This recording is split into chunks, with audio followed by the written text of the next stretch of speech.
Good evening and welcome to the Minions of the Zoo slightly late edition. I am your host and keeper, the Harry Channel. And with me tonight are minions, Sora Luna. Hello. Serenity Star 13. Hello. SkepTock. Hi, everybody. And DrFunctional. No, I am Heracus. Hi. Yeah, I wouldn't say I'm a boomer when it comes to audio. I mean, I think I may have told you guys that I got hauled off to a rehearsal. Somebody asked me to give them a ride to a rehearsal for a D-rated, not like a B movie, but a D movie, H.P. Lovecraft style thing, independent film. And they tried to stick me in the film because I was a warm body and I gave somebody a ride. And it's like, this is a bad idea.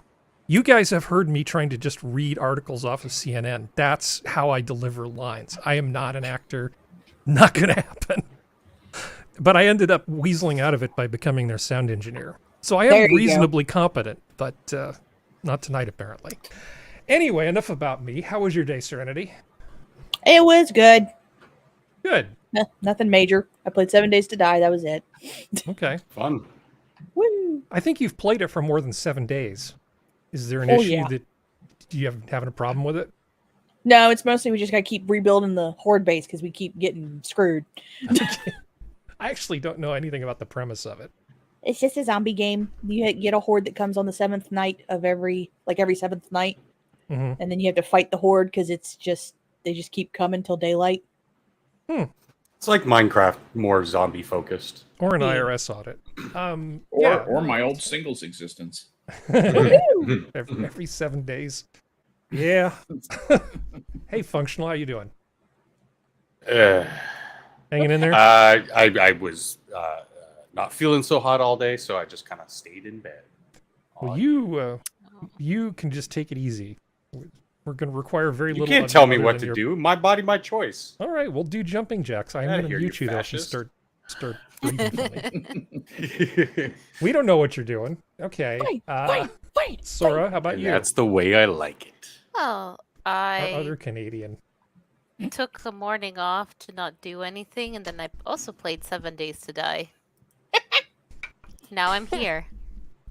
And I was told I sounded like garbage, so my feelings still hurt. No, I said everyone sounded like garbage. I didn't. The stone single Yeah, you I was out. included in that. Yeah. I resemble that Harry. remark. Hi, SkepTock. It's good to hear your voice, Harry. Oh, And there are the dogs. So thanks, man. everybody take a drink. Oh, yeah. It's been a day. I was trying to. No. Yeah, every now and then you're doing IT stuff, and sometimes simple things are hard and hard things are simple. And I had every now and then there are these little legacy systems that just lie around. They're just like a little turd that you're not allowed to pick up. And this particular one was this ditzy little license server for a version of a customer's code that they don't even test against, but just in case, this thing has to exist. And it's like on a 15-year-old version of Linux. It's 32-bit. And I tried to move it onto a virtual machines, and all the virtual machines were like, nah, I don't think so. What do you mean you're virtual? No, I don't think so. I just don't think. I don't think that even if you boot this, you're going to see your Ethernet. No, you don't get an It's Ethernet. 32-bit. What does it run? You don't get on? any. You don't get any disks. You don't get any disks. You get nothing. You get /9 and a login screen that's weird. You get nothing. It was crap. You get Wow. We don't serve Nothing. their kind around here. I mean, I solved it. It was just one of those things. What should have been 20 minutes worth of work ended up being a day's worth of work. You could have literally been doing. It's just like the amount of work relative to how important the problem was like so far out of proportion. You kind of have to laugh. But that was my week, and my week is boring because my life is boring. I was looking at. That's how God keeps computer programmers humble. Yeah. Let's take a look at some articles, shall we? We've got this right here. All right. Wave created by Tonga volcano eruption reached 90 meters, 9 times taller than the 2011 Japan tsunami. 90 meter wave? Well, we were talking about I mentioned the fact that a tsunami could just take out a big chunk of Seattle, right? That's a thing that could just happen. Can you imagine a 90-meter tsunami? Good Christ. I don't even know what to tell you. All right, you know, most people, if they're in 15-foot seas and they can't see land, they're terrified the first time you go through really rough seas. 30-foot seas, they would freak out. The 90 meters is most of 300 feet. Yeah, you That's can just beyond my ability to. I can barely visualize that, Harry. Yeah, that would suck pretty badly. Luckily, it happened in the middle of nowhere. It happened in the middle of the ocean, and it just wasn't really that big an issue. To our Tongese viewers, we are not saying you're nothing. We all very much appreciate the .to top level domain name in the internet. Thank you, thank you for your service, Tonka. Not quite as much as we appreciate Tuvalu. The extension. Yeah, not to mention all those great offensive linemen in the NFL, but yeah. Sorry, was somebody Just to trying give to cut in? Oh, yeah. Just to go give ahead. people some perspective, 90 meters is just shy of 28 stories. So a 28-story building worth of wave. Yeah. That's pretty big. Yeah. Yeah. I mean, hopefully there wouldn't be a volcano that just sort of showed up. But this is what nature does. Nature does not care about us. It Nature's really, really, unpredictable. really doesn't care about us. Yeah. The Well, saying, part of the like universe. everything in nature wants to kill us. No, it's completely indifferent to us. Yeah, it doesn't care one way or another. Exactly right. If we die, we die. If we don't die, we don't die. Meh. And sometimes people forget just how unstable and how chaotic what's under the crust happening every day. You don't think, there's all this swirling magma of metal and rock and shifting plates and all sorts of other stuff we just don't even know about. Well, screw that. We're going how many miles per hour speeding through space? Through Oh yeah, while around we're a spinning. giant golf ball. I can't afford the copyright on that Monty Python song, I don't think. Just remember that you're standing on a planet that's evolving and revolving Exactly. at 900 miles an hour. Yeah, that one.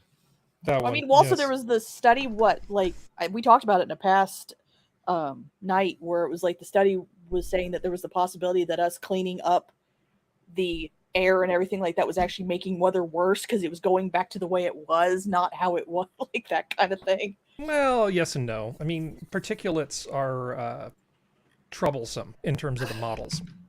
Yeah, They do two things. They actually change where the heat ends up in the atmosphere. It ends up being higher than it would be otherwise. So it doesn't heat as much at ground level. But it also, when it goes on snow, it can actually increase the surface temperature of the snow more quickly because it absorbs more radiation. The snow melts faster. So aerosols are tricky, and aerosols with particulates are really tricky. It's like a huge machine, an incredibly complicated machine, the weather, with like a whole bunch of knobs, and we're just like kind of like flailing around like a little 5-year-old going, what does this button do? I mean, it's really it's really, really, really kind of terrible. Let's see. I don't have things queued up in advance, so unfortunately I have to actually click on each thing we're gonna watch. This is gonna go great. Oh So, my God, Harry, you're killing me. Here's a promising young CNN guy back in the day. Let's see if you see. Can you hear this video? Good morning, and welcome to a very snowy Washington. My name is Brian Stelter. Look how And young. today, I'm the new host of Reliable Sources. Aw. Everybody makes spelling mistakes. Oh Everybody God, he does, has everybody a does. But on He looks Twitter, like the guy who Donald ate Trump Brian makes a Stelter lot here. more of Yeah. them than most people. But I have to admit to you, I had tried to Such model it dead all. eyes.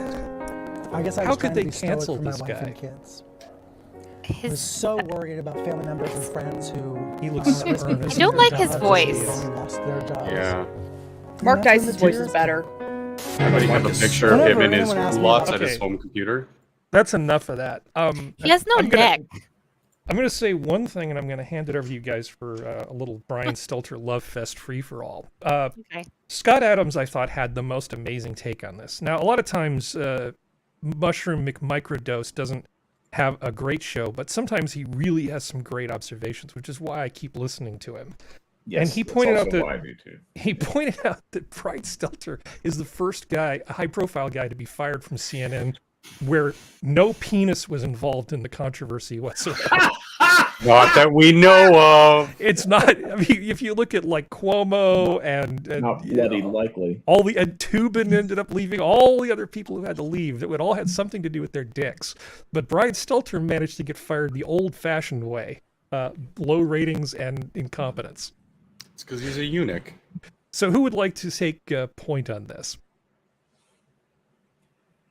I know Well, Skep would. Go ahead. Yeah, I can do it, but I want to give other people a chance. Can we Sorry, just I- change the picture first? Because Yeah, like here, let me see. those dead eyes just staring right at us. It's There. just, Now that's their eyes much are better. closed. Is that better? Yes, because now they look like corpses, and that's how. Yeah, never mind. Some of the most delightful video of Brian Stelter is when he is sucking Michael Avenatti's member, metaphorically, on CNN. There are some, when he's just and Stelter was the biggest up-butterer of anybody. He would just slavishly praise the people who agreed with his political views, and he never had anybody who disagreed with him. Rarely had somebody who represented the anything other than the puerile CNN narrative. I don't know. That's just my take on it. He CNN, I think, actually is doing the right thing here. I think they're actually trying to clean house. They're trying to change their orientation. They're beginning to actually show things that aren't pure DNC propaganda, and they've gotten rid of a couple of assholes.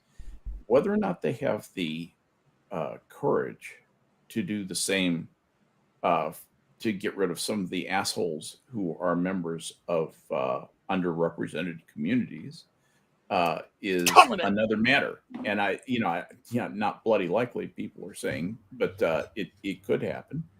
And if they do, I say, great. I'm ready to forgive. I want good news sources. I want one-stop shopping for my news needs, from somebody who's impartial. If they can rehabilitate themselves, I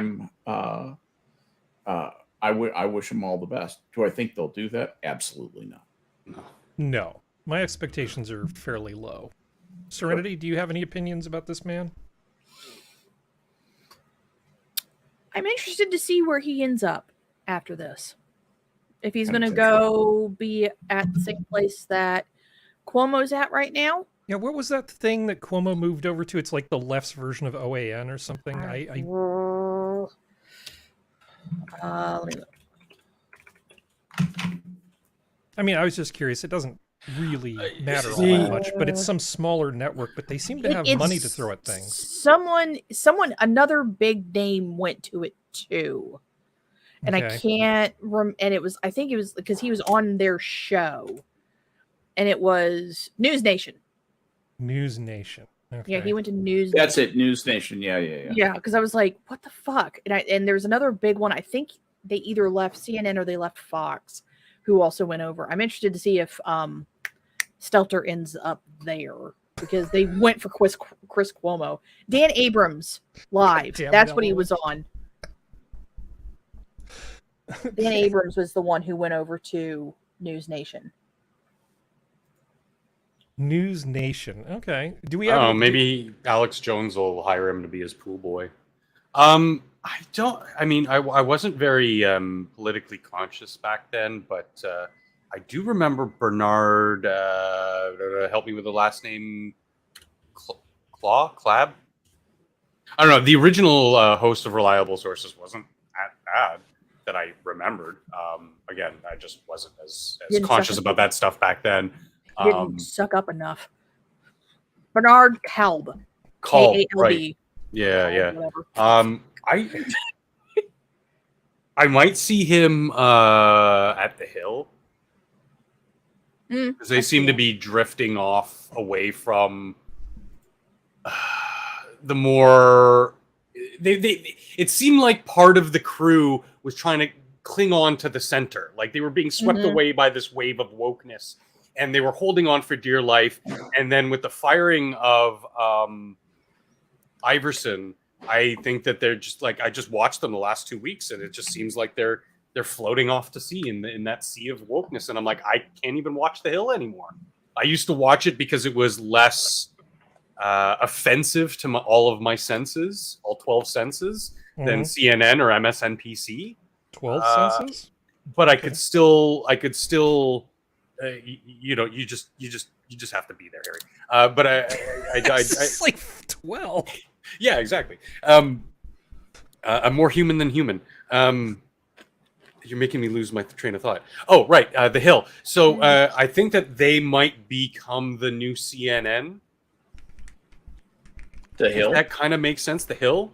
Yeah. I know we already have MSNBC, but they've always they've worked together, but they haven't been with CNN wanting to shift back to just the facts, ma'am, kind of reporting, or so they say. The Hill's an editorial shop, right? I mean, yeah, I hit it every day. They still had a very left leaning too, Skep. I wanted to learn. I wanted to learn more about it without listening to the crazy that 80% of CNN was. Where I think it's excellent. I really do for the left, for presenting the left side. I don't think they present they're not trying to do a full featured news broadcast though, like CNN. Yeah. I mean, CNN, MSNBC. You look at them, and if you have any cognitive thought or you can just see it's more propagandistic than it is even editorial. It's very heavy-handed on that kind of stuff. If you get your news from different sources, the problem was a lot of normies just tuned into CNN, and I think that shift of people realizing just how much of a trash network they've been for at least the last decade, but probably longer. But just how far that they've fallen in such a short time recently. But again, in my reference to The Hill, I see them slowly drifting to that sort of side of things, and I just don't like it because like, where else am I going to get my quote unquote left wing opinions from? Tim Pool? I mean, I can't cope with Tim Pool. I'm sorry. I used to, when he was doing original stuff, he'd go somewhere and he would actually be boots on the ground, and he would cover something. I gave him money. I gave him money, and I gladly did, because he was producing original content, and he was going places other news people wouldn't go. And as soon as he turned into former skater, always wearing a cap, sitting around shooting the breeze with his buddies in some room where all he was doing was regurgitating news articles without adding anything to them, I didn't see the point. I mean, I'm not...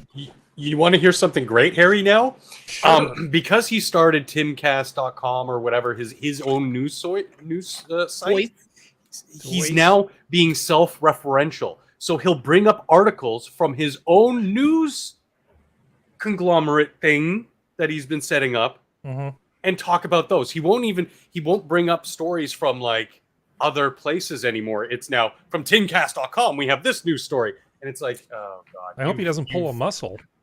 Well, no, what he's and you're absolutely right that is what he does.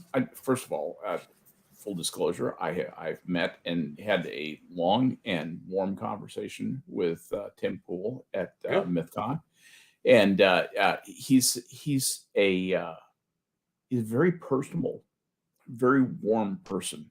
I was shocked at how warm he is, I do think though. I agree with you completely. He like takes a news headline, something that's current that just came up, that he probably pulled from Reuters or AP or a news service or whatever, or got from someplace else, and then he brands it with this Timcast thing. You're exactly right. That's what he's doing. I wish he wouldn't do that. And I agree with Harry, at least to an extent, that this fraternity house party layabout format that he's gone to is not serving him well. It's the skater version of The View. Yeah, it is, and he's gonna have to Tim needs to grow up a little bit. I don't know if you know his background. He comes from real poverty. Yeah, he comes from real poverty, and I'm so impressed with what that guy's done with his life that it's hard for me to I don't like criticizing him really publicly in any way, but I have a lot of admiration. It's more critique about his show because I think that I don't know. I've never met him. Don't know anything about him other than what he tells us on his shows and through the media.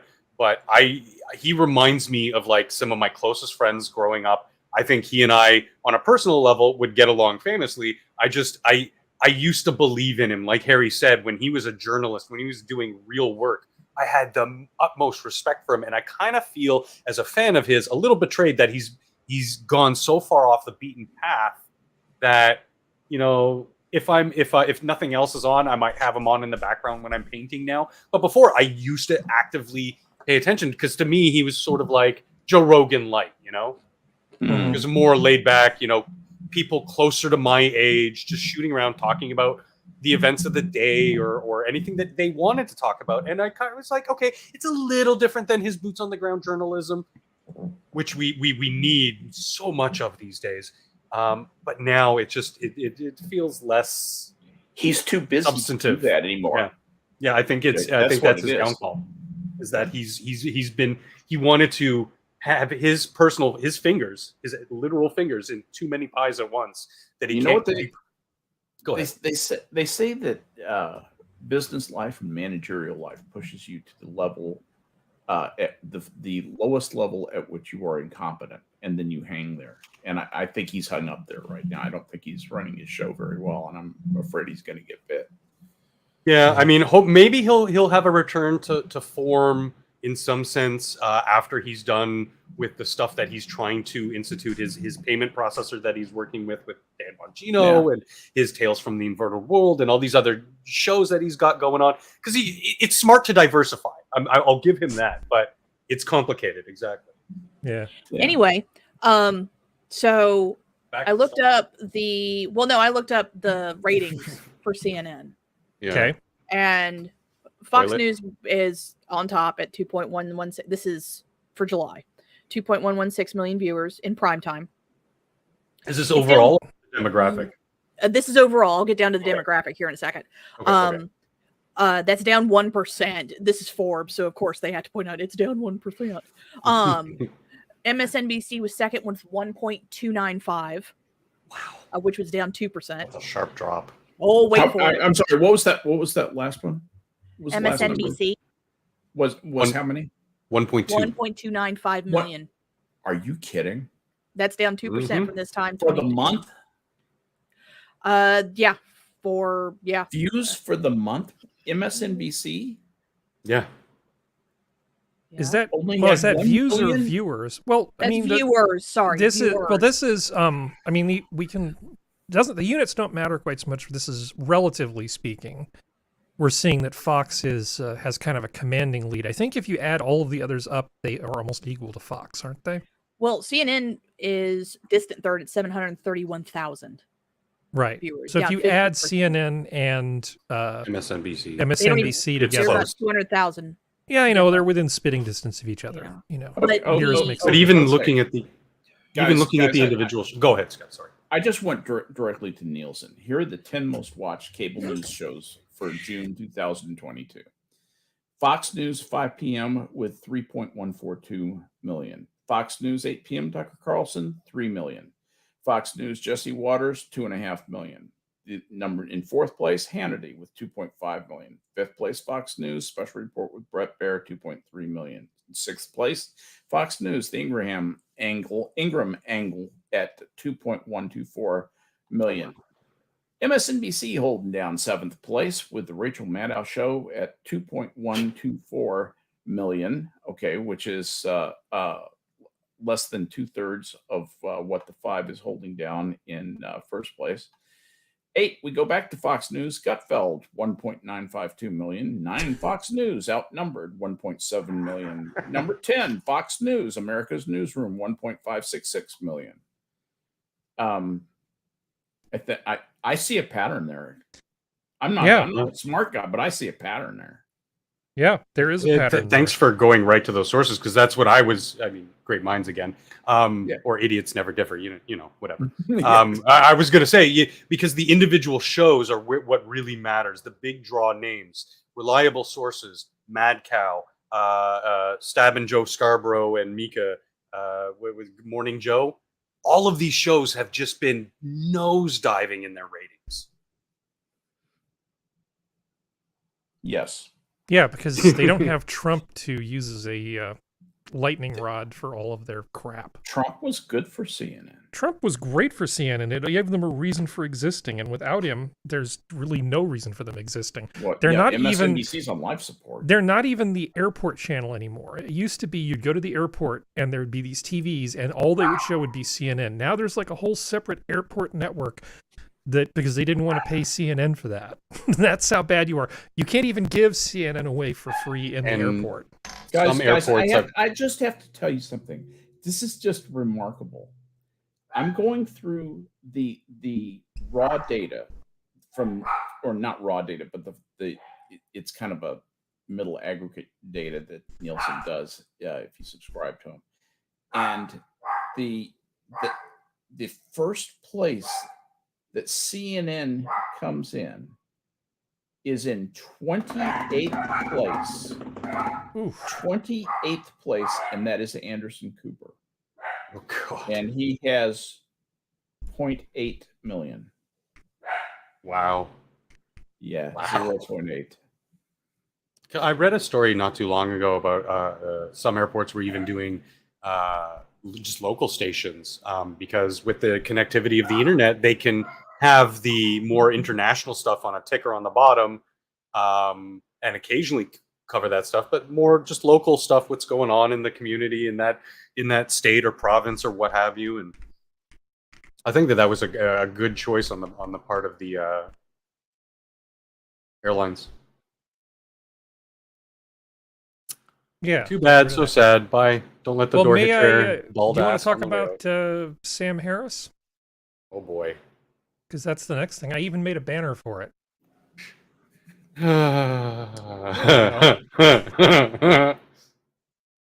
All right. I think he was wearing Crocs at the time. So as everybody in the whole world is pretty much aware, Sam Harris went on Trigonometry and essentially made the following set of statements: that Trump was such an existential evil that it was okay to suppress news or do whatever was really necessary in order to not have him be elected for a second term. It was an existential crisis, and it didn't really matter what the rules were. And you could see Francis Foster and Konstantin Kisin kind of going, what? Are you sure you want to do this, Sam? They tried to kind of like throw him a line to get him to stop. Let me roll the video, and then you guys can decide for yourself. This is just one little snippet from it. Highly analogous situation. We're going to open up this laptop from hell, and the news cycle for who knows how long is going to be just conceivably just a nuclear bomb of an October surprise. And we're going to get 4 more years of Trump if we actually give this a fair hearing. But Sam, but you can't do that, Sam. Surely you've got to. Yeah. Yeah, and this did not leading with him. This did not play well. Well, I mean, even when his backtrack on Twitter that Geodes, if he's listening, thank you, Geodes, showed was pathetic. It was terrible. Well, yeah, he was trying to backpedal. I saw your comments on. I have been really busy this week. I haven't been able to follow all of this, but the number of videos in my feed of people talking about what an idiot Sam Harris is, it's pretty refreshing because I've never been a huge fan of Sam Harris. Yeah, I don't know. Are you familiar with was it the Rat Pack back with Sinatra and Sammy Davis Jr. and Dean Martin, and then sort of ... and Joey Bishop, but like in a font that's like 5 sizes smaller at the end. So there's like 3 of them that actually count, and then there's like the 4th one just to kind of round out the quartet. That's sort of the way I always saw Sam Harris as part of the 4 horsemen of atheism. Oh yeah. yeah. Well, it's like You know- he even said in this interview when they said, "Well, what if it was Don Trump Jr.?" He's like, "Well, then it would have been fine." It's like you hypocritical piece of moronic crap. And I think he doesn't know, or he doesn't accept the dots that have been connected, that connect the big man to Hunter Biden with this sort of quid pro quo kind of stuff that they and he himself have literally levied towards Trump, found nothing, not a even a glint of something that could even remotely follow that train. But here we are with literal proof that we're not allowed to see. Right. I mean, he has It's full blown infuriating. TDS. Full blown. And I think he's patient zero. I actually dug No, up I do. another. It's either him or Bill Maher. Yeah, I dug up another video of him, which I think gives you a little bit of insight to sort of the way his "I'm not religious, but I'm going to pick some of the worst aspects of religion and embrace them." Also, I think we need go to ahead. applaud Harry's pause game right here, because that is the perfect smug mother effer face. He's sniffing his own farts. I was right off here. by know. 1 second. In my notes, it still says good. play to It's 3503. Oh, it's That's perfect. all. He's But- sniffing his own Yeah. farts. He's bring up looking good. one thing. Yeah, he does look really good. So let's just, this is not terribly long. This is just a little snippet of him. So listen to him back in, I think it's 2011. And I think you can sort of see the proto-asshole forming in terms of his attitude about morality. Let's see. Oh, wait, we need a new banner. Oh, wait, no, we're still on How's That Shoe Taste. Here we go. It's good to take pleasure in the suffering of people who are not part of your tribe. But in terms of who you're going to admit into your moral sphere, we have some very serviceable intuitions about how we treat the people we accept in our sphere. And the challenge for modernity, the challenge for civilization, is to extend the sphere of our moral community to include the entire species and even other species, so that we really don't have these us and them boundaries that we have. And our us and them boundaries are really propped up by dogmatism. I mean, they're propped up by nationalism, they're propped up by racism, and there's many ways to divide your world dogmatically. But So listening to what he just said, I can see where a hat that says "Make America Great Again" and a slogan of "America First" might not go over well with him from his sort of neo-moral position. Yeah. Yeah, in a sense. Yeah. So I think at least he's being consistent. I think this is the way he is. He did think that based on his sort of newfangled, not religious morality, that a guy like Trump, who's not a globalist, is haram. I mean, if I'm interpreting this thing from 2011 correctly, I think we have a picture of Sam Harris, and I mean, he's being true to himself. He still looks like an idiot, though. I'm not trying to stop the conversation. I just thought a little bit of background might be useful. Let's put that. I like that better. I think as far as neuroscience goes, he's a very intelligent man. Like, but social issues, political issues, I want him to shut the fuck up. So Talk functional. to me. A lot of neuroscientists are very smart men. The point is, anybody who studies neuroscience is going to show up and start talking about neuroscience, and you would be hard pressed, as sort of a casual passerby, to determine that somebody who's a neuroscientist was an idiot. Yeah, no, it's not flashy, it's not grabby, it's not, he made his name with something that was flashy at the time, which was atheism, the skeptosphere, and the riding the coattails of people like Hitchens, and he had some good takes as far as being secular, as being an atheist. That was fine.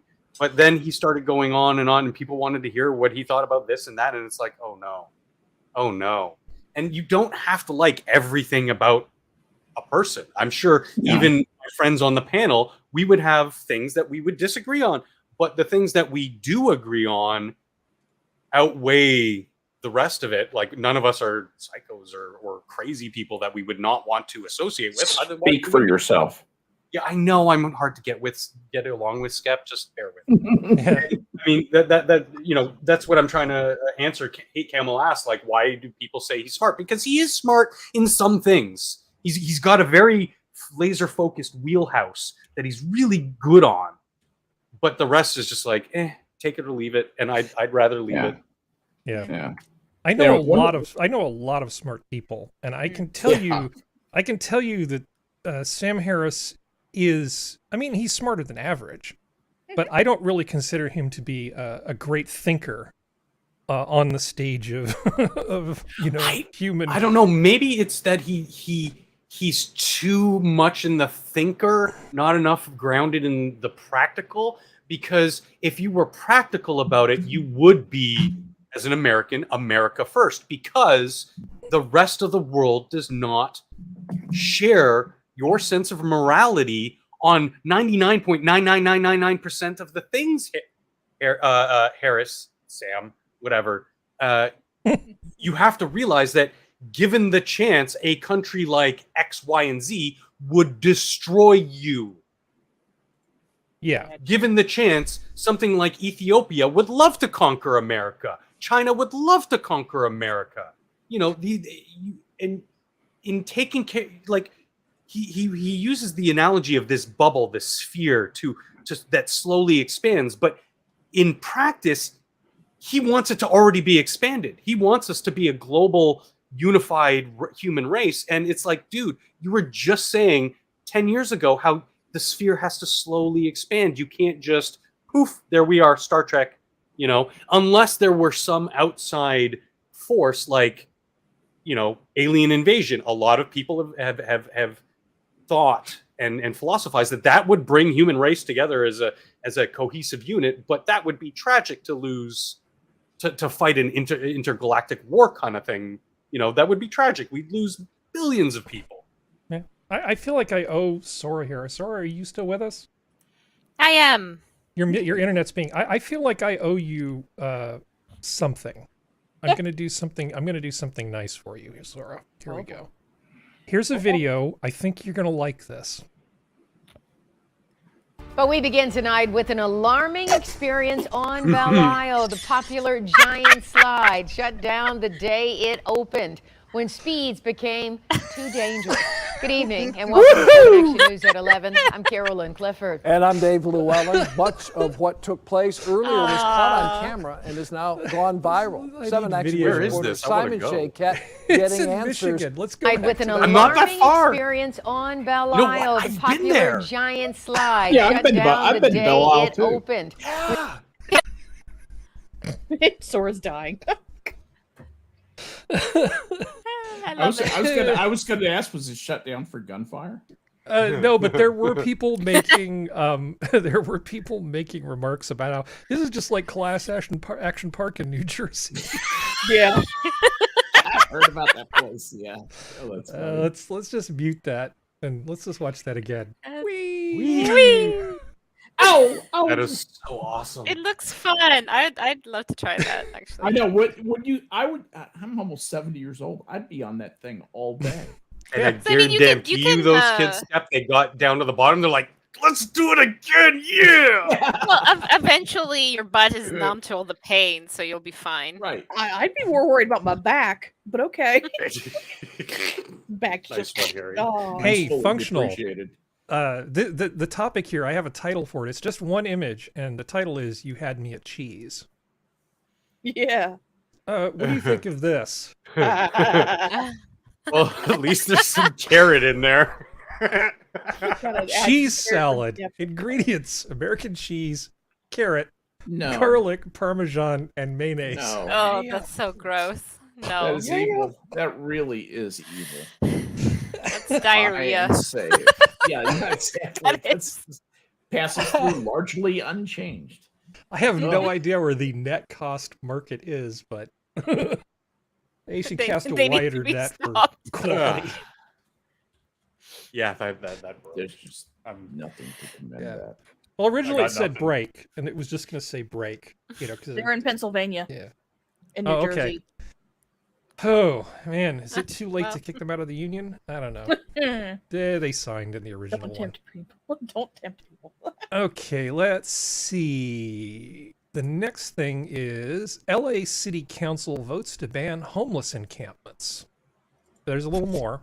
What? Oh no. Like they'll actually do anything. City Council chamber today as the council was attempting to vote on a homeless issue involving hotels. Protesters interrupting the council meeting for a second week in a row. And LAPD jumping in to stop one woman from charging the council president. Marla Tay is here with what happened. Well, today was the final vote on banning homeless encampments near schools. Look at how many guys is Shortly taking after a comment keep it began. back. Yeah, they were trying to do was ban homeless encampments from being within 500 feet of schools and daycare centers. That's all they wanted to do. Why should they have to Why should they have to walk 500 feet to molest those children? I know. Well, why shouldn't children have to step over, people that are in their own sick? Yeah, Yeah. Why shouldn't they? Because that'll toughen them up. That's what life in the city's like, right? I'm sure we've all seen those no sympathy viral videos. For LA City County right now because we are having. You just need a colder winter, is all you guys need. But we've all seen the viral videos of like kids getting off school bus and they're, like you said, literally stepping over people sick, their dirty needles and dirty condoms and all sorts of other stuff that children should not need to be exposed to on a daily. Yeah, but look at the behavior of these people. No one should ever be exposed to. Folks. No, they shouldn't. But look at how these people, all they wanted to do, this is one of these things that always happens on the left. It's like, well, if we ban, retroactive abortion 3 weeks after birth, where will it end? It will be a slippery slope. We can't possibly restrict in any way, shape, or form homeless encampments. So this is the response to not wanting to make kids walk over these things. Broke out. Guarantee you none of these people have The LA kids. City Council meeting is interrupted by protesters speaking out against a measure aimed at banning How you homeless liking your encampments democracy? within 500 feet of schools and daycare centers. Before the council could vote on it for a third and final time Tuesday, a woman climbed over the chamber's She was benches. not arrested. Did not climb. She's not very That's good at no climbing. woman. That's a building. Shouting obscenities at council president. That's a 90 meter. Oh, that's a man. That's a man. She has a way LAPD deeper officers voice rushed than in and a recess was called. Now you have Just individuals vote on it through actually the screaming. jumping over barriers to try to attack elected officials, and that's just simply not going to be tolerated. Martinez, who supports the ordinance known as Yeah, they actually passed this thing, I believe. Good. Yeah. It's But like this do it is through this the is the screaming. crap that we have to deal with, and Sora knows, but her internet's busted, so we can't hear. Yeah, no, I'm here. It's Okay. going in and out. I'm very sorry. That's fine. Yeah, it's not like you can do anything about it, right? You have like one internet, you all share it. Yeah. Yes, and right now I'm hogging you all. Yeah. The beavers next door thing bit through the wire. What is that corrupt company in Canada that does all your internet? Oh Lord. Rogers? That's vague. Rogers. That's what I was trying to think of. Yeah. We have Shaw. It's not any better. Yeah. Well, Shaw's mostly owned by Rogers. Yeah, it's true. Aren't the I have a little bit of sympathy because I don't think anybody should be attacked and whatever, physically and whatnot. And it looked like that man was about to start some shit if she wasn't being held back by a brigade of police officers. But aren't these the same assholes who kind of created the problem to begin with? Little purple eyebrows over here. I don't know. Making their cities sanctuary cities, and homeless advocates aren't necessarily aren't necessarily just your purple-haired progressive types. No. I remember running into people who were sort of in favor of homeless advocacy back in what was it, the late 80s. And they wouldn't use the word home. They would only refer to shelter. You don't have a right to a home. You only have a right to shelter, and that's a human right.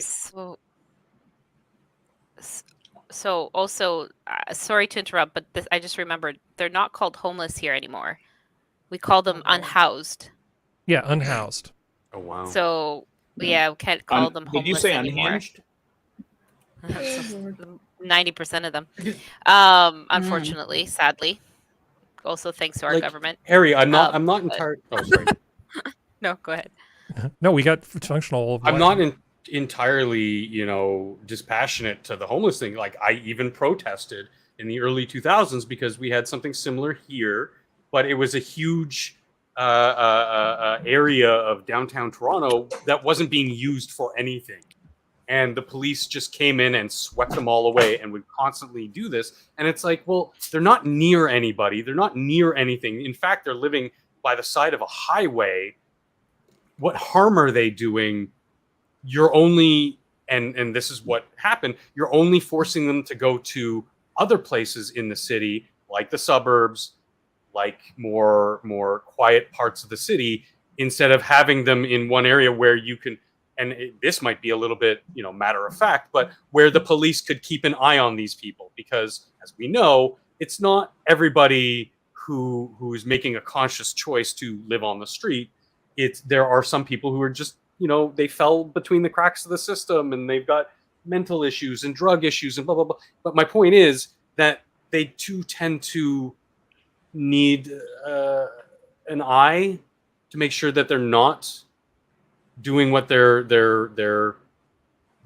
tend to do in those pockets, in crimes, in public nuisances, disturbances, graffiti, destruction of property, that kind of thing. You know, yeah. I mean, these people of the LA City Council, like, literally said, "No, come here. We'll protect you. We'll give you handouts and this and that." And oh, I could talk for hours about this, but go ahead, Skep. They believed their government. You know, this brings back to mind something that happened in the early 1980s in Lebanon. It was called the Sabra and Shatila massacre. The Sabra and Shatila refugee camps are refugee camps in Beirut, or one's near Beirut, and then Shatila is actually in Beirut. A bunch of Maronite Christian right-wingers, these were not Jews, but these were actually Maronite Christians. The Jews get credit for this a lot, but that they were not even involved in this. Went in and just massacred the shit out of these people. They killed like 3,000 people in these refugee camps.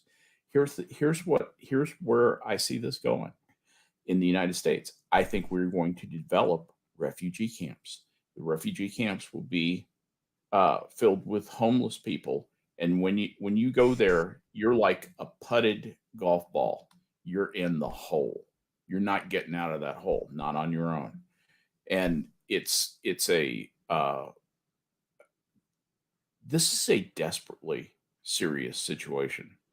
In my opinion, that probably is going to change from a problem to a mess very quickly. Problem is something you can solve. A mess is something you have to live with and figure out solutions day by day. And I'm just scared to death that this thing has gotten too big. It's going to morph into refugee style camps, and the government will build like barracks and so forth and say that they'll provide minimal services, and it'll be a lawless, crazy place, just like Sabra and Shatila were, which led to the Maronite Christians getting so pissed off at these guys that they said the best thing to do is just wipe them out. And they went in there and did a pretty thorough job of it. They will just burn them down and demand something better. That's what's happening in the UK. But let me talk about the political side of this and then push us on down the road to the next topic. So much like the far left did when they were pushing, ridiculous late-term abortion policies that were completely out of touch with the majority of Americans. Okay, much like that, I think when you have video of these people at the city council meeting behaving in this way over something that is so reasonable to 90% of people, I'd be surprised, honestly, it's more like 80%, because there's always 20% of people that are nuts about anything, right? But 80% of people would say, why the hell are we even having this discussion? This is completely reasonable. So when Schellenberger eventually gets his turn at the wheel, I hope, this is the kind of video that you drag out and you say, this is what we're dealing with. There's a group of people that are so entrenched that they can't even bring themselves to make the decisions that need to be made to help these folks. The deserving poor, within there, and then the people who have the mental health problems. Okay, so let's see. Why I'm all in favor of reopening the wards. Yeah. So as I was looking for other things, supporting material about a lot of this stuff, I stumbled across this. This is really a thing for Skep. This guy, Nato T. Uno, PhD, MD, PhD, #@TeamOncology, made the following statement. Taking low-dose oral minoxidil for hair loss. Minoxidil is known as Rogaine. My impression of this drug was topical. Supposedly very cheap, it will need a clinical trial. It works by active ingredients getting into the hair follicles. This made my brain seize up that that somebody who's supposedly an oncologist would make a statement like that. Could you just give me a 30-second explanation of why this guy's kind of an idiot? And I'm scared at the idea of him having chemotherapy drugs at his disposal. Can I tell a brief personal story about minoxidil first? Yeah, sure. Okay. When I was working for Pfizer, that a lot of the drug reps in Spokane, Washington, as strange as it may seem, live in the same part of town.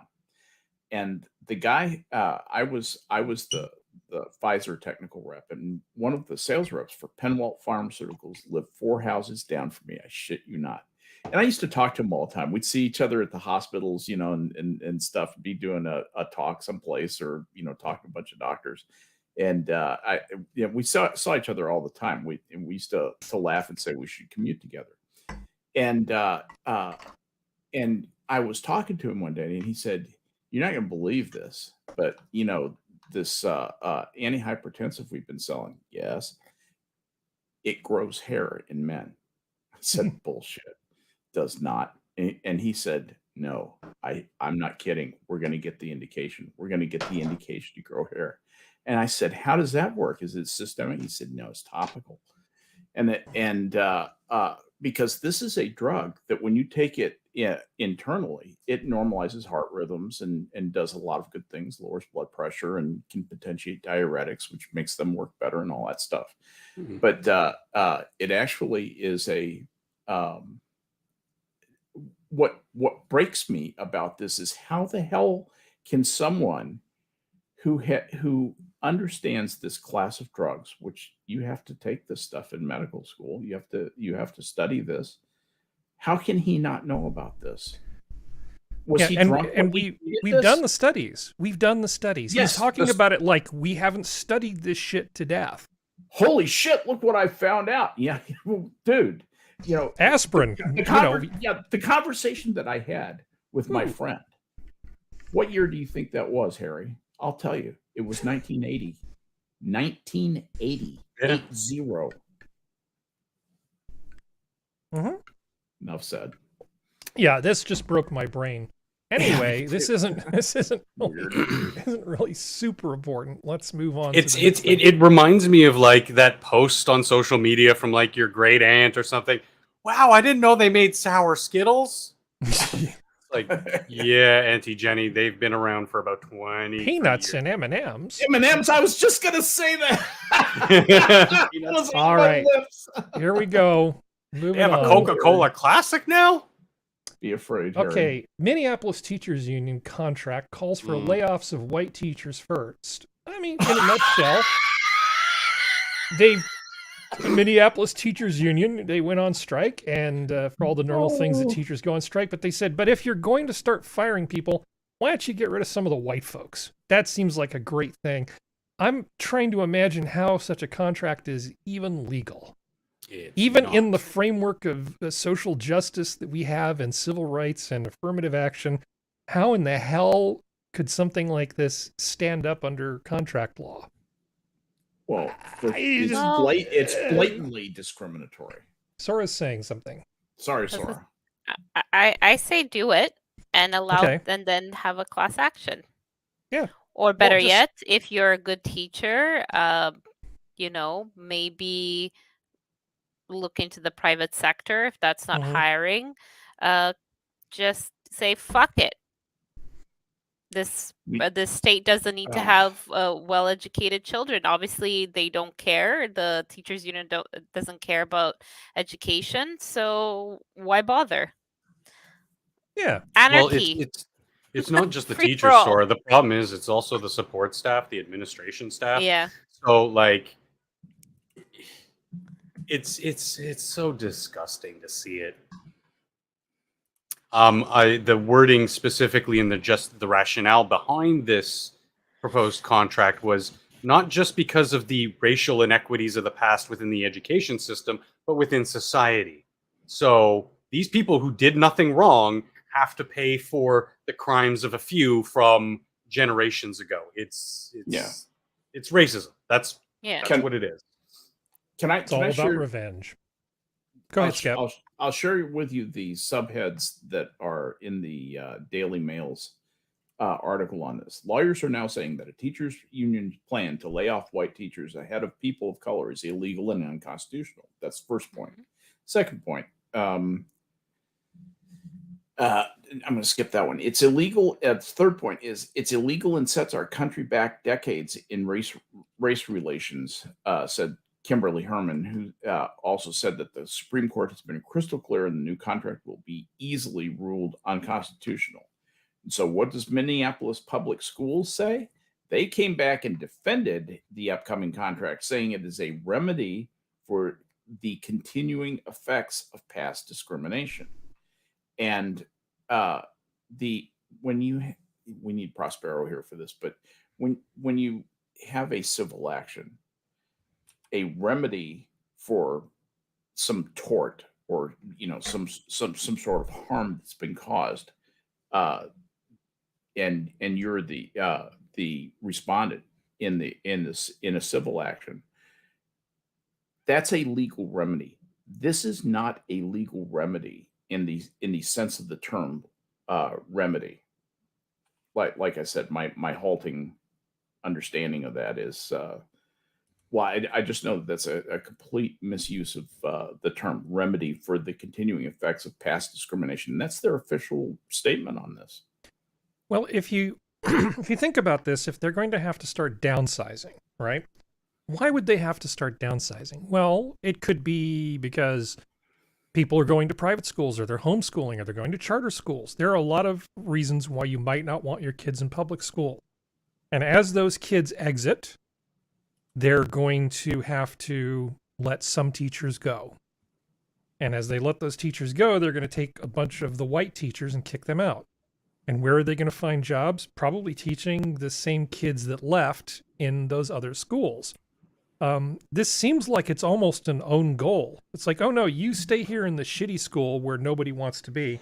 And all of you other teachers, we're going to give you, you'll probably get a nice golden parachute because it's a union thing. You'll get some kind of payout. So you get to take a few weeks off, you get a big pile of money, and then you go get a job at a school that doesn't suck with students who actually want to be there. I don't know. I mean, yeah, it's illegal and stuff, but maybe it's not the worst thing that could happen. I know this is me trying to be Pollyanna about it. Well, I'm just going through the Civil Rights Act. It's Title VII looks like it's a violation of. And it's the contract has preemptive harm. Teachers are losing. And no, those are reasons that are discriminatory. That is a direct contravention of Title VII of the Civil Rights Act. All right. And just run through. Well, see what also else major cities like Minneapolis, St. Paul, since the Floyd incident. They've been losing population, and surrounding counties as well. They've been the population has been dwindling, so that's why there is sort of this undertone of there is a need for the Minneapolis teachers union to downsize because there's less people. Yeah, well, you can't. Students of one color can't learn from teachers of another color. That's like, just science. Harry, I've got a picture. I've got a picture for you. Coming your way. Hang on, buddy. No. You're just gonna be you're gonna love this. I don't know. Is it better than the cheese salad? Wait till you see this. Nothing much is better than a cheese salad. Oh, no. Oh boy. Yeah. Yeah, that's Squad. them. That is the squad with the lawyer for the union. They look like a bunch of. Sure. That was just the other That day. explains a lot. Yeah. I thought you guys would enjoy that. Tell me you have white guilt without telling me you have white guilt. Oh, no kidding. They just want the pretty white girl to pay attention to them.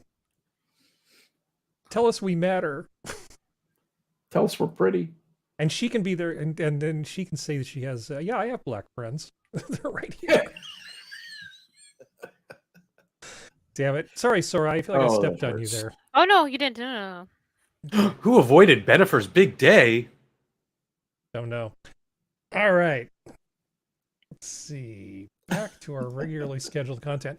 So you're going to like this. Look, here's a banner. I'm using banners today. Yay. I'm impressed. I know. You know what's coming, right, Functional?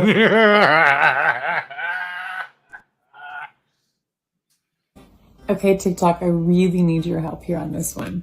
I'm a teacher. I teach fifth and sixth grade, and this morning, I don't know, somehow the concept of pronouns came up. And one of my students said, well, Miss Odell, did you even ask me my pronouns? And I was like, whoa, I hadn't actually asked him his pronouns, and I had called him a him, and I said, oh, I'm so sorry, I haven't actually asked you what your pronouns are, and what are they? And he said, Banana said, banana and rock.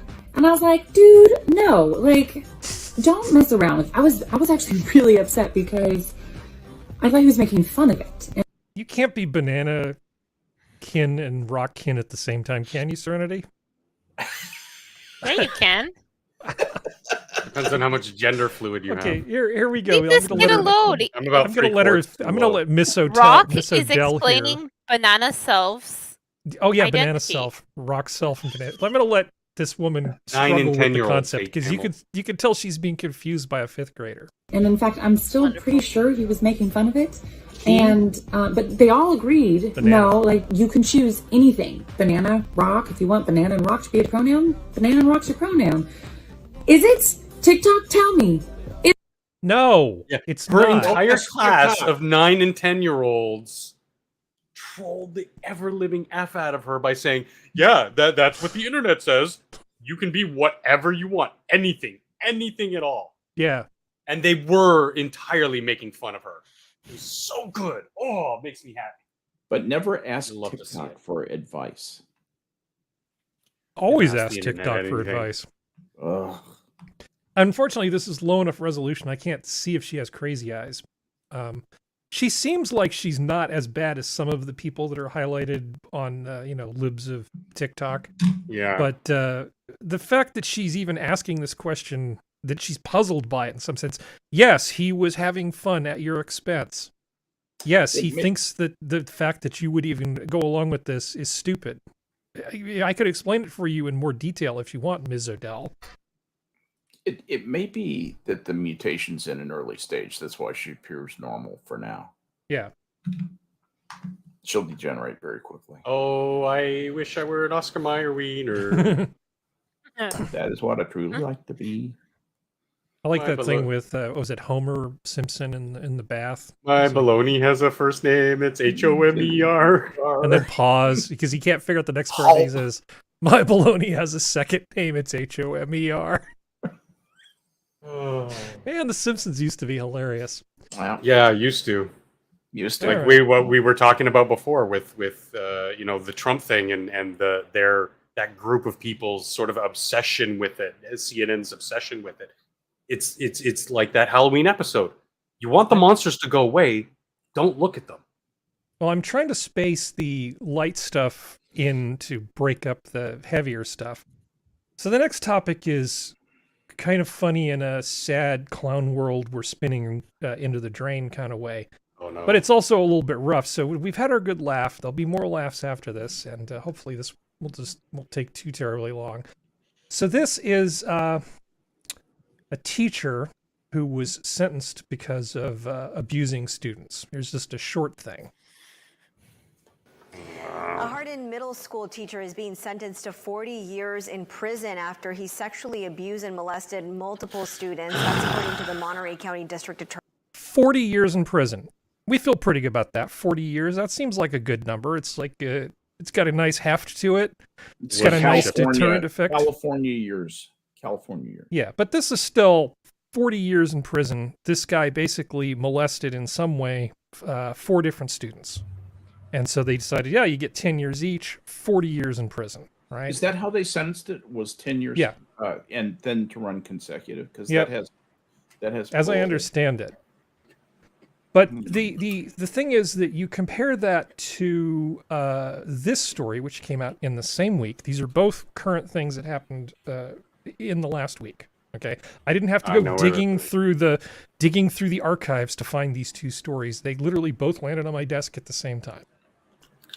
Tomball teacher befriends a student by playing Fortnite with him before sexually assaulting him for years. A judge sentenced Marka Bodine to 60 days in jail and 10 years probation today. The DA's office is Okay, she's a good-looking woman, and she only attacked one kid, but she gets 60 days in prison. Why does she have to go to prison at all? She's a girl. Well, she suffered enough. She offered him Fortnite, right? Yeah. So she gets 60 years, 60 days, 60 days in prison. Do we have a better picture of her? Yeah, she's cutish as I recall. Let's see. I want to know if she's married. That's not. They always seem to be. As punishment for a That's the back of her predatory and head. sexual relationship she engaged in with a student. Don't, when she Harry. worked Lie. along with You allow factor into it as well. a clinical psychologist. Yeah, who works unfortunately, with she's victims of hiding. abuse says typically no punishment is But ever you know, enough. she's young, reasonably attractive, more attractive than that scary freeze frame. I've seen pictures of her. She's reasonably attractive. So that we've decided that we're just going. Good thing. Well, we've talked about this in the past, and I've already said why I think, there's this innate sense of justice because the boys have less at risk, et cetera, et cetera. But we treat people evenly under the law because we don't want people doing shit like this. Full stop. Oh, We just don't want people doing this. It shouldn't matter if it's a male or a female. They should apply the law evenly. Give her the damn 10 years. Well, she was also days. she was also in Houston. So it's a completely different state, isn't it? I'm not saying it's right. I'm not saying that, but it's like okay, I've got Serenity's attention. Stick with me, Serenity. I'm going to show you one more thing, and then I want you to. This is just for contrast, and this is from about 4 or 5 years ago. Okay. All right, so the gym teacher. Bay Area voters have recalled a judge whose controversial ruling on a sexual assault case sparked national Brock outrage. Turner. Judge Aaron Persky sentenced Brock Turner in June of 2016 to 6 months in jail instead of prison after he was convicted of sexually assaulting a woman outside a Stanford fraternity house. So what happened here was at Stanford University, there was a party. A bunch of people got drunk, including the person who was accused. He ended up having sex with a woman who was passed out basically on the lawn outside a frat house. Okay. And this judge said he didn't want to destroy this kid's promising future, a guy. So he gave him a really light sentence for this horrible thing that he did. And so he got recalled. Now, the people who recalled him were started with a bunch of Stanford professors, and part of that group was Christine Blasey Ford, the woman who went after Brett Kavanaugh, just to add a little bit of extra seasoning to this thing. So we've got a guy who gets 40 years. We've got a woman teacher who gets 60 days. And then when some judge tries to let this kid off fairly lightly, he gets recalled, which is a thing that really doesn't happen to judges very often. I can kind of guess what you might think about this, but what do you think about this? I think they all should have been treated the same way the first one was. Yeah. It's one of those things where it's kind of like, it's very funny to me how female teachers, some of the most vindictive, hateful, bitchy like teachers I don't ever want to remember were women, like all of them. Mhm. The teachers I do want to remember are all men. I think we need to go back to the old days when men were the only ones allowed to be teachers. I'm very rarely that air quotes sexist mindset, but I don't like the fact that young women, not even young women get slaps on the wrist for touching children, because people's excuse is always, and I hate it and it disgusts me, is, well, the boy wanted it, like he was getting high fives from his friend. I don't fucking care. He was underage. He has no right to he can't consent, period. And why are they always married? Like, ugh, I don't even know if she was married, but God, blah, blah, blah. Yeah, when I was in elementary school, my gifted education teacher was a woman. She was great. Okay. Yeah. We're going to give her an exception to your new plan, Serenity, because she was actually great. Yeah. A few years later, in junior high school, her husband was the band teacher, and he molested a bunch of kids, including this one woman that I knew. I don't even know how much of the book they threw at him. That did not go particularly well. They take a real dim view on these male teachers doing this thing. And I mean, I know that she didn't know anything about it. I was just, I was really broken up at the time because I could imagine how bad it was for her. And not only did I know her as my gifted education teacher, we'd actually performed together in classical music performances. So I knew her really well, and it was just terrible. I mean, because like you said, these people are married. And I don't understand. I'm sorry, I'm stammering, but I don't understand the motivation. She was, one of my favorite people on the planet. Beautiful woman, smart, wonderful, fantastic, right? But this guy has to go off and diddle junior high school girls. He'd invite him into his little band office and ply him with liquor, and then things would happen. I don't understand it. I can't, and I'm actually glad, because I think if I did understand it, I would worry about myself.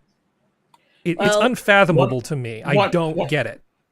One of the things that I think you have to bear in mind is that, and I believe that judges, particularly male judges, believe that the crimes have a different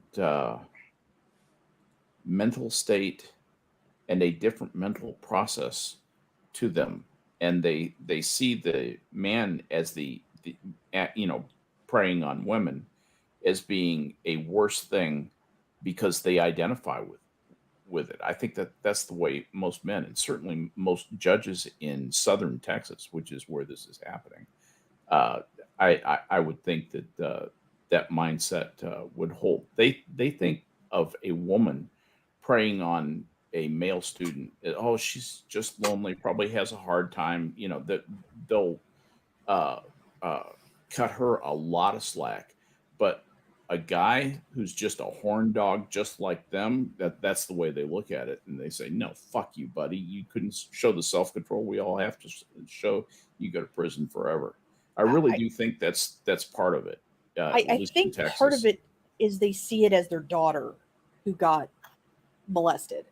I think that's the reason why they throw the book at men, because their brain goes to, if that was my daughter, but they don't think about it as this was my son. Because, like, once again, I don't agree with our society thinking this way, because I think a lot of men have actually been raped and just don't want to, it doesn't process for them because of how things are. Like, I don't like the fact that 13-year-old boys will brag about having sex with 20-year-old women. And they brag about it in a way that it's like, oh, I did it. No, you didn't. No, there's no way in heck you as a 13-year-old boy consciously, like, didn't think with just your hormones raging like a mother effer. And even then, she's a 20-year-old woman. She should, like, say no, lady. Like, gosh darn it. So Marka Bodine? We're gonna go with that. No relation to Chessa Bodine, probably. She was talking to him as soon as when he was 12, and they didn't have sex till he was 13. I don't know why they always pick a 13-year-old. I don't know why. They're not. Did she squeeze him like a watermelon to see if he was ripe, and then sometime halfway through his 13 years? Oh, they went on. She just thumped him. She thumped him. You rub there them. You go. If you really know watermelons, you rub them. Oh, okay. And that's another conversation. The abuse continued for 3 years. So she, from 13 to 16, She, at some point during that, got divorced. And she then moved into his apartment complex following the divorce. And then, thankfully, it is not this child's, because he's a child. She got pregnant. Yeah, we've seen her, these stories. They're terrible. Sorry. And she got her prison sentence delayed because she got pregnant. But so the abuse came to light when Bodine told her school principal that she was being harassed by a former student who was threatening to harm himself. So she literally got this reported on herself. Mm-hmm. But it's I'm waiting for the day because they always end up in front of almost always end up in front of male judges. I'm waiting for the day one of these women ends up in front of a female judge and she just goes, "Oh no, we're done." Yeah, the female judge will have none of it. Hey, do you want to see something? Trying to say. You want to see something fun? Go for it. I found a channel, and basically this entire channel is somebody takes a sander and uses it to basically just sort of do things to various common objects. So here's... I don't think we want that happening. Let me mute this tab. We don't need that going on. Sorry about that. Nokia phone versus sander. That's one thing. And then we've got... so that's how they're made. Yeah, they're like that. They make one every second. Whoa. Here's a Game Boy versus a sander. Not a lime-colored one. What a monster! You fucker! What the fuck? These are rare. These are really rare. I hate this guy. I know. Isn't this terrible? What should we sand next? I don't know. My first ex-wife. He's not even getting enough likes for it to be worth anything. Okay, and then there's finally this 300 one. likes, loser. Wait, that's not the right one. That's Carl Sagan. Okay, hold on. Way to go, Harry. Way to go. He's technical excellence. No, I had one of him sanding a Barbie doll. Oh God. In reverse or in forwards. She just disappeared. Hold on, I can fix this. I can make this right, man. I can I'll never make it right. My soul has been crushed by that. That's right. There's no remedy for this shoddy performance or the only production thing values. that would have been worse is if he'd done a jewel-toned N64. Then I would have to hunt this man down and shoot him. Because no, you don't do that. Metaphorically shoot them, Susan. In Minecraft. There we go. With a fake gun. Oh God, poor Barbie. Oh Jesus. I'm melting. It's vaguely disturbing. It is. What do This you mean is funny. vaguely? This is Oh okay. Jesus. That's Okay. quite Open funny. them legs, Barbie. Open them legs. All the doll repainters on YouTube were crying watching him do that. I know. That's lovely. Could Sorry you about make a doll we that had- looked like Ilhan Omar. I'm sure there is one. Okay. Well, Ilhan moving Omar on to doll. the government we deserve. I know there's an AOC one. Here's my note here. Intersectional Annie, Get Your Gun is the title I gave this. Oh one. God. So I think we've seen this go around. These are not auditions for the next Police Academy sequel. This is an actual IRS recruiting program. So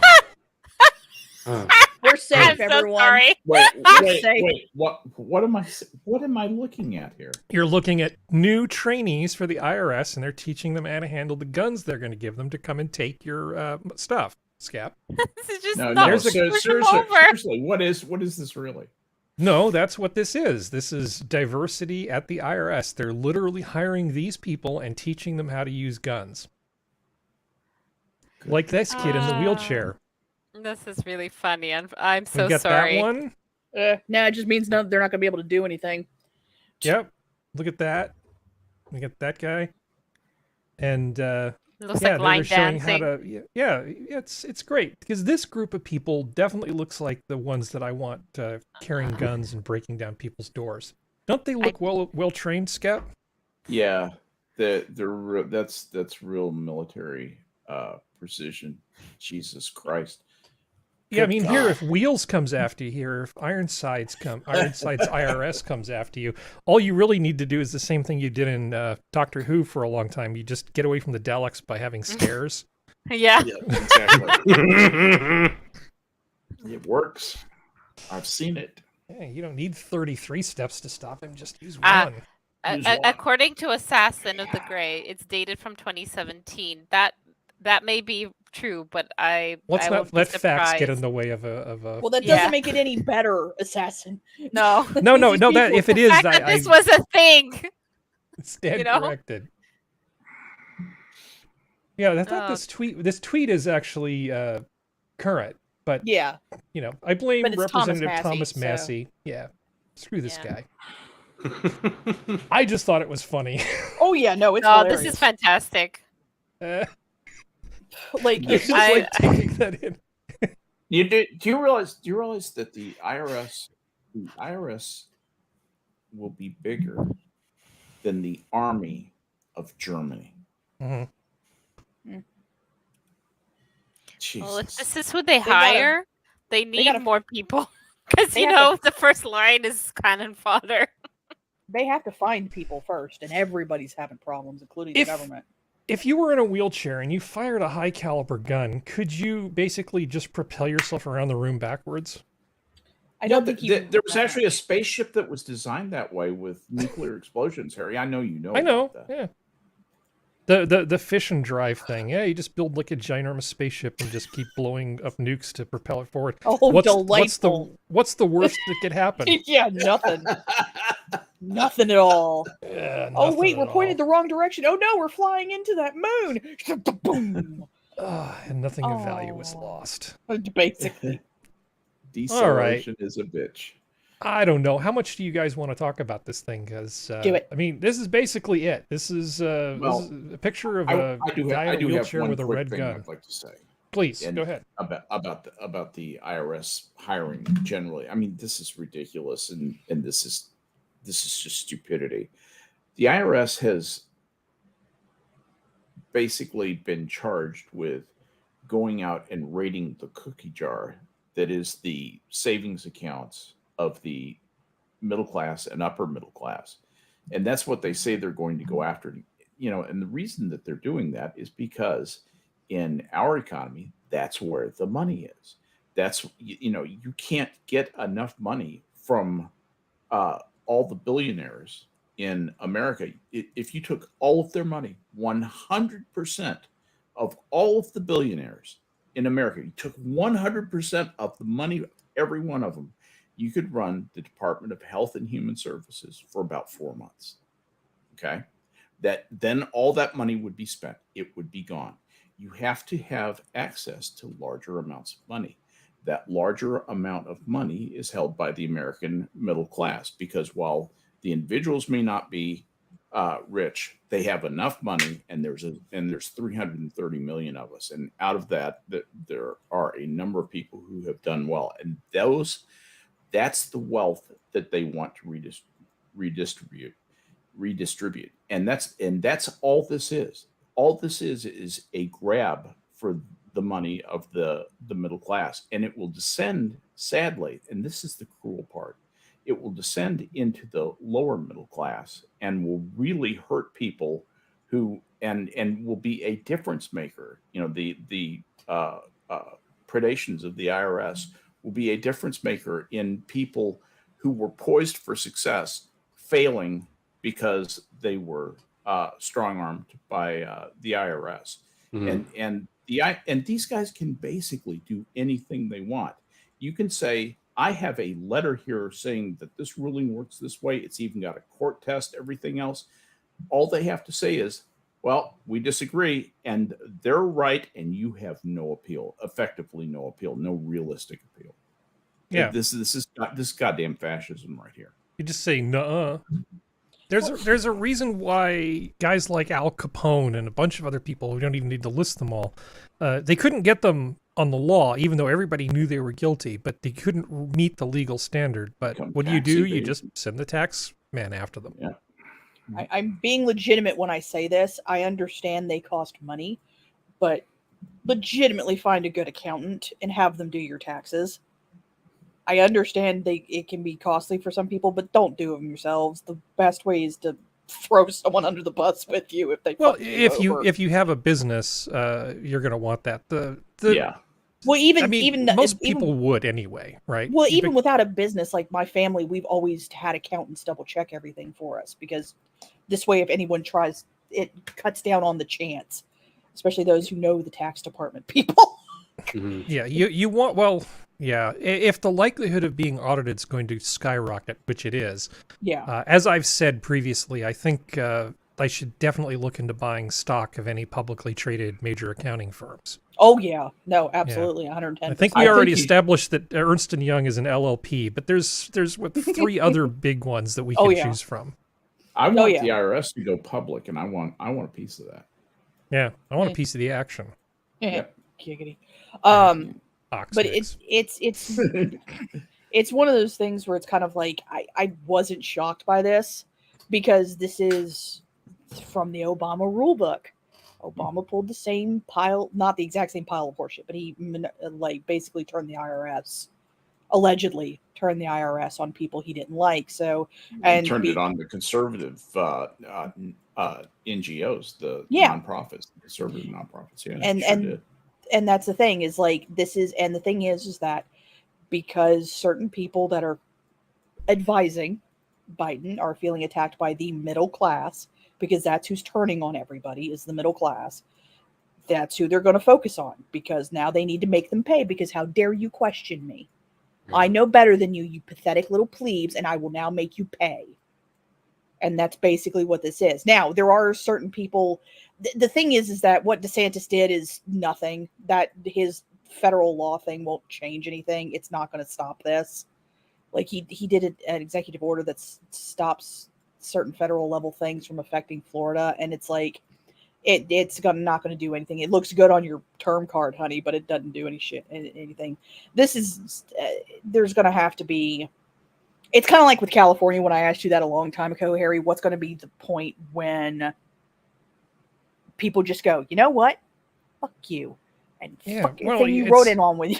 And how do you predict when people are going to leave an abusive relationship? It's harder than you might imagine. Oh yeah, and that's the thing. Like it's. I think we're starting to see some of it happen, but at the same time, and this is my issue, and I don't know if this is reflected by the rest of the group, but there's a lot of people on the air quotes conservative / Republican side who are starting to do the same crap that the other side did, just under a different banner. And they're starting to act the same way. So it's one of those things where it's kind of like, things may change for the short term, but there's got to be some head being brought out of ass for things to actually change in the long term. And I don't know if it ever will happen. Just because, as Harry said, the people are cowards. If only the libertarians could become like a real party with an actual... I don't think the libertarians would ever get anything done. No, they're not. I mean, because that's what you really need is somebody who says, look, you suck. The only answer is for neither of you to have as much power as you have. Yeah. Let's just shrink the swelling. But we need serious people being serious. It can't just be LARPing at politics. It can't just be the guy with the boot on his head. And you can't be Joe Jorgensen as your flag bearer. You need serious. You gotta know what Aleppo means. You need serious people who aren't suffering from long-term substance abuse. So I want to show you this because I like. No, I don't like is the wrong word. Anyway, here you'll know what I mean. I have a quick quote for Serenity. No, best revenge is not. Hit me, Funko, hit me. The best revenge is not to be like your enemy, Marcus Aurelius. Exactly. Okay, now I have to replay this. Okay, sorry, I'd already hit play when you started talking. Okay, let's go back. This is Nancy Pelosi, Speaker of the House. Let's just listen to her try to construct a couple sentences. This dumb bee. Can't hear it, Harry. No sound. Oh, sorry. Well, of course not. That's why I was talking, Harry. Okay. Get off my dick. A couple of days ago, yesterday, the president, 2 days ago, the president signing the IRA, not to be confused with anything going on in Ireland, but the Inflation Reduction Act. In that bill, he has $60 billion for diversity as we meet the challenge of the climate crisis, directly connected, as you mentioned, to what we're doing here. Okay. I want what she's having. She's clearly having. She's clearly got some of the good stuff. For sure. So this reminded me of something, and I'm going to be just a little bit cruel at her expense, if you don't mind. I would love it. I have this, and basically the title I wrote for this topic is "Are You Smarter Than a Congressman?" Mm-hmm. Okay. Yes, I know what a woman is. Uh-oh. I love this one. We're not getting any audio because now it's decided to just mute things just because it can. Gordon. Recent polls have shown a fifth of Americans can't locate the U.S. on a world map. Why do you think this is? I personally believe that U.S. Americans are unable to do so because some people out there in our nation don't have maps, and I believe that our education, like such as in South Africa and the Iraq, everywhere like such as. Now, to my mind, this sounds almost the same as what was coming out of Nancy Pelosi's mouth. I can't really tell which of these is more adult. No, Harry. I disagree with you on that. Okay. She is much more articulate. What you have here is a young person who is clearly not comfortable speaking in public and particularly not reacting extemporaneously. She's trying to form concepts that are relevant to the question. She's just not very good at it. This is a difference in type to what Nancy Pelosi is doing, who is trying to construct a lie. This lady, look at the sincerity on her face. She might be dumb as a box of rocks, but she's sincere. She's actually trying to address this honestly, and isn't really. She doesn't have enough experience. She's probably not that quick a thinker in putting together a description of why she would imagine that some people can't locate the U.S. on a map, and thoughts are swirling around, all that kind of stuff. You can kind of understand what happens to her. With Nancy Pelosi, she's trying to hit a whole bunch of buzzwords. She's got a bunch of things she wrote down. I've got to remember to hit this point, this point, this point, and this point. I guarantee you, or her staff has done this for her. And then she goes out there and tries to make that speech, and it's all to describe a lie, which to me makes this a difference in type. Sorry, I didn't mean to disagree so harshly. No. I want you to. I mean, the purpose of this is to get people talking. I think that in terms of Nancy Pelosi, she's kind of struggling. Clearly, she starts talking, and then she uses the internal speak, the jargon, which is IRA, which she should not do because it's not part of the branding. You're not talking to your aides trying to save time by using an abbreviation. You're now talking to the public, and now you're Nancy Pelosi brand ambassador for the crack that Joe Biden is selling. And as brand ambassador, you don't call it the IRA. So then she makes this ridiculous statement about the Irish Republican Army, and then starts stumbling into talking about diversity in what's supposed to be an Inflation Reduction Act, which is either saying the quiet part out loud or not even understanding what it is she's supposed to be saying. She's going off she's just going off the rails. The part I wanted to ask, yes, exactly. The part I wanted to ask you about is when Nancy Pelosi says $60 billion for diversity. Mm-hmm. $60 billion.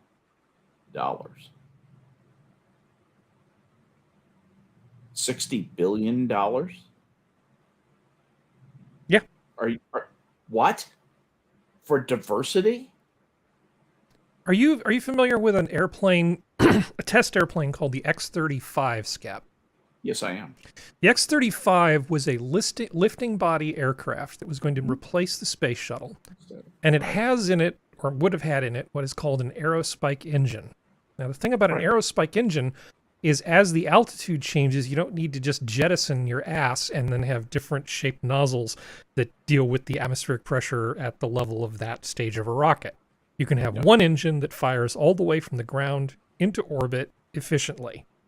X-35 lifting body aerospike. We canceled this amazing project because we really didn't have the technology to do the materials for the fuel tank. It was probably too expensive. Well, we didn't have that, and then, of course, there's the expense and everything else. I could probably get 5 X-35s for the price of that $60 billion. And the difference being that instead of creating $60 billion worth of cylinders and handouts to voting blocks that they want to capture, you would kickstart all kinds of businesses in America in the same way that Apollo did. You would revolutionize aerospace. You would create markets for development of all kinds of new space materials. It would be like a little mini Apollo. Do you know what the cost was for the X-35? Do you know what they were estimating for each X-35 to be? Cost? Go ahead. $102 million. Well, it was the development that was expensive, but I'm just trying to point out if you wanted to spend... Production costs are estimated at US $102 million. Well, we'd have to adjust for inflation, of course, because that was... Yes, it's a few years ago. Yeah, you're right. But the point being, if you're going to give me $60 billion and you're going to try to make the world a better place, there's probably a lot of better things you can do than try to achieve diversity as part of some giant government spending bill. Don't forget about eradicating whiteness. Sorry, Serenity. Go ahead, Serenity. I mean, also, we have to face facts. This is also the government.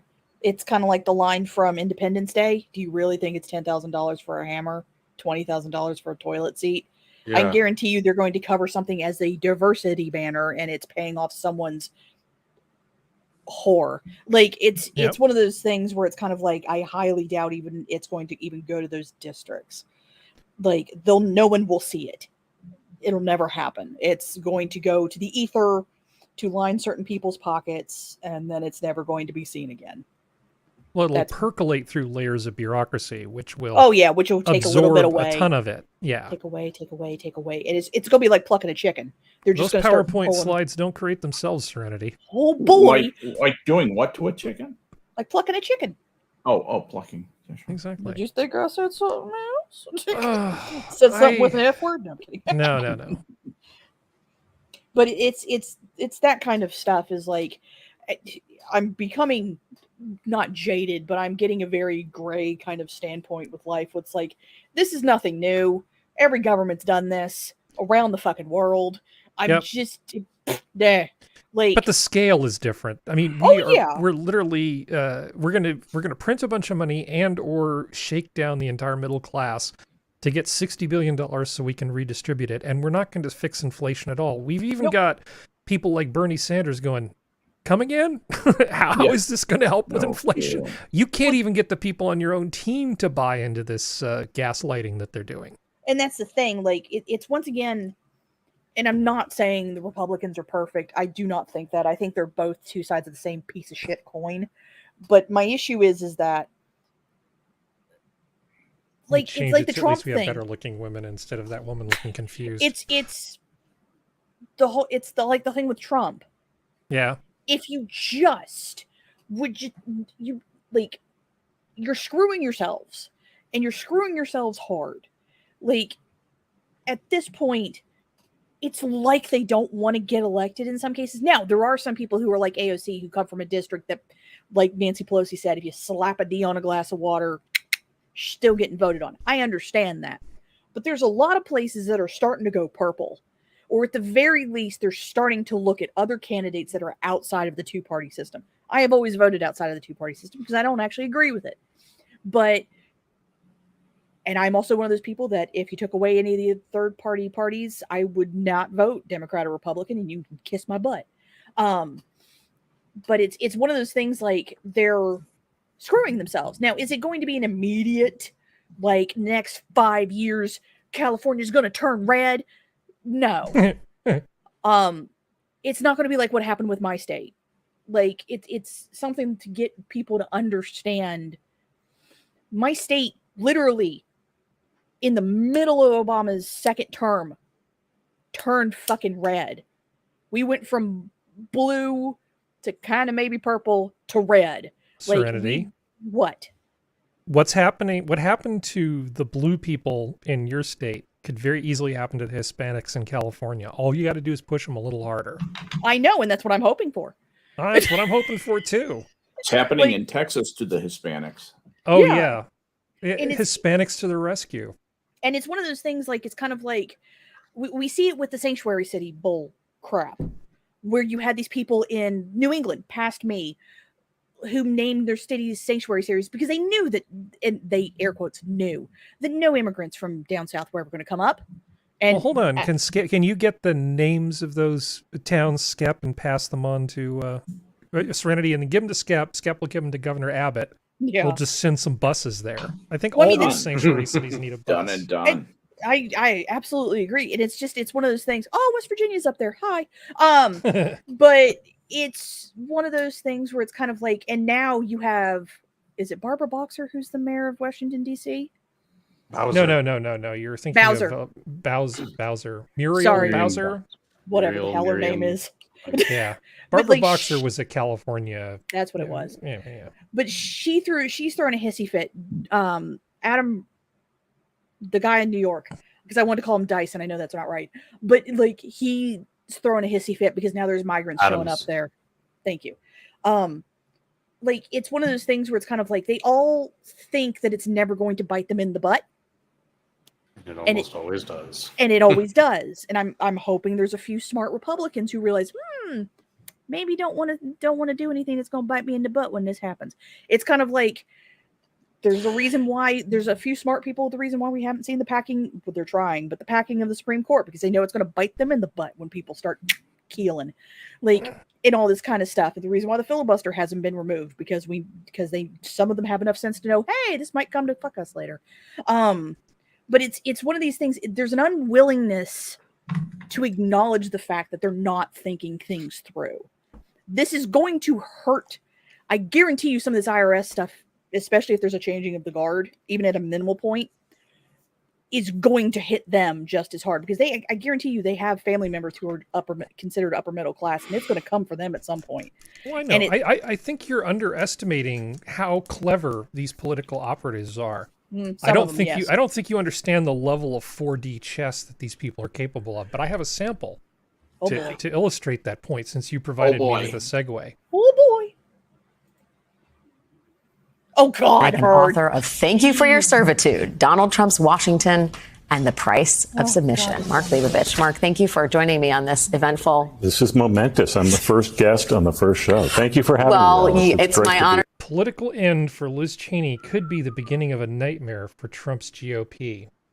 This is is this the lady who Alex replaced the Maddow, horse-faced lady?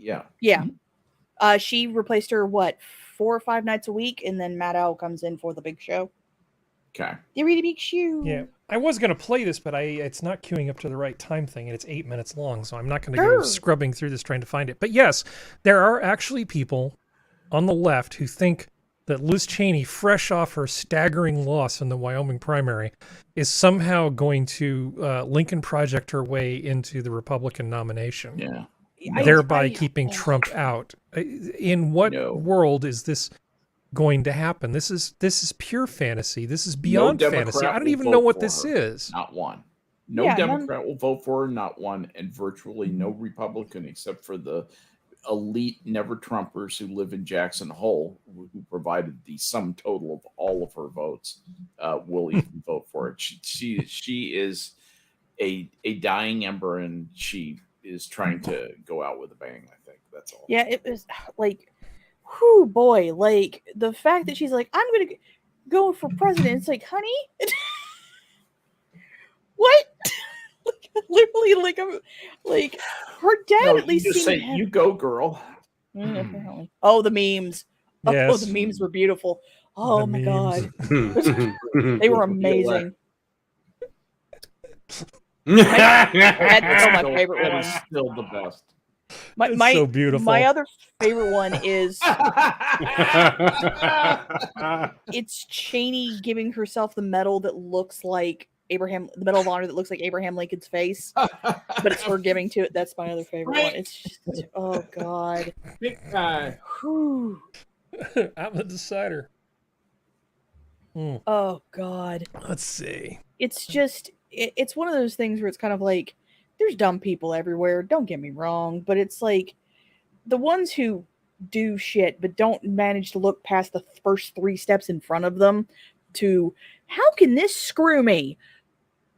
They kind of deserve it, but at the same time, I don't want to see other people get hurt because they did a piece of crap thing. So it's that whole thing.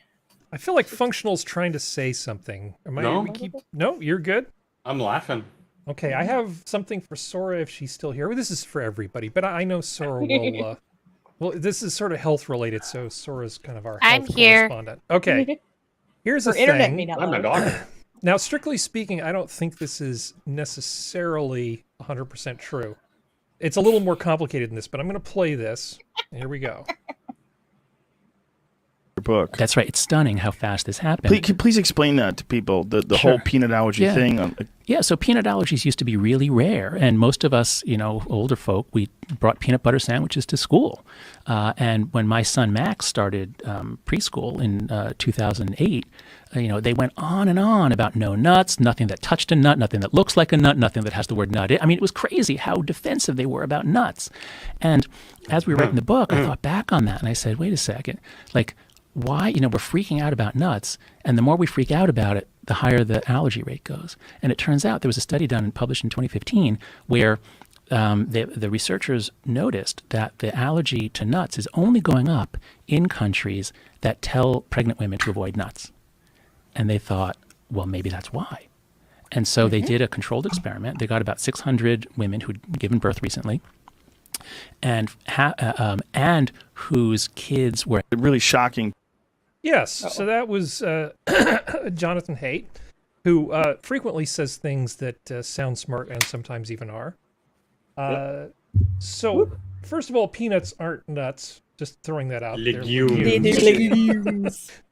They're legumes, but he brings an excellent point. I think it's a pretty good case study because we've talked about risk before. Is it possible that all of this sort of coddling that we're doing of these kids, we wouldn't let the poor dears to be exposed to a nut. Now we've reached the point where schools are declaring themselves nut-free. Yeah.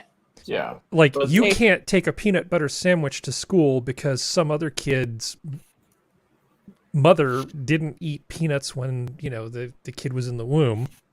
Yeah. And I mean, there are people who legitimately are born As with of peanut allergies. 2000, that's been happening here since 2000 in schools. Because I remember transitioning from elementary and in one summer into high school, and suddenly we're not allowed to have any peanut products, no chocolate bars, no PB&J, no Trails mix, nothing. Yeah, and this is costing us a ton of money.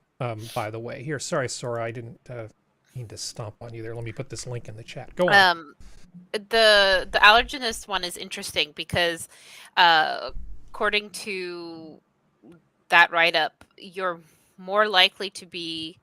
child's more likely to be allergic to the point of anaphylaxis to peanuts if they already have, by the age of 4 to 6 months, have severe eczema, which is autoimmune, I think, or are allergic to egg whites, which is weird because, I'm not very good with.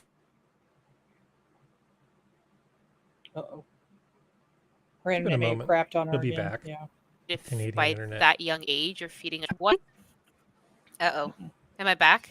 You're back. Yeah. You're back now. Damn it.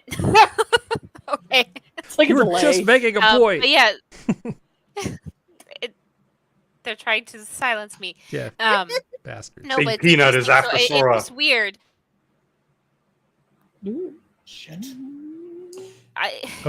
Okay. This must be frustrating for you. You shouldn't be giving your young baby. Oh, this is not working, Sora. If I could just yeah, you're next up on the thing. Go ahead, Skep. Okay.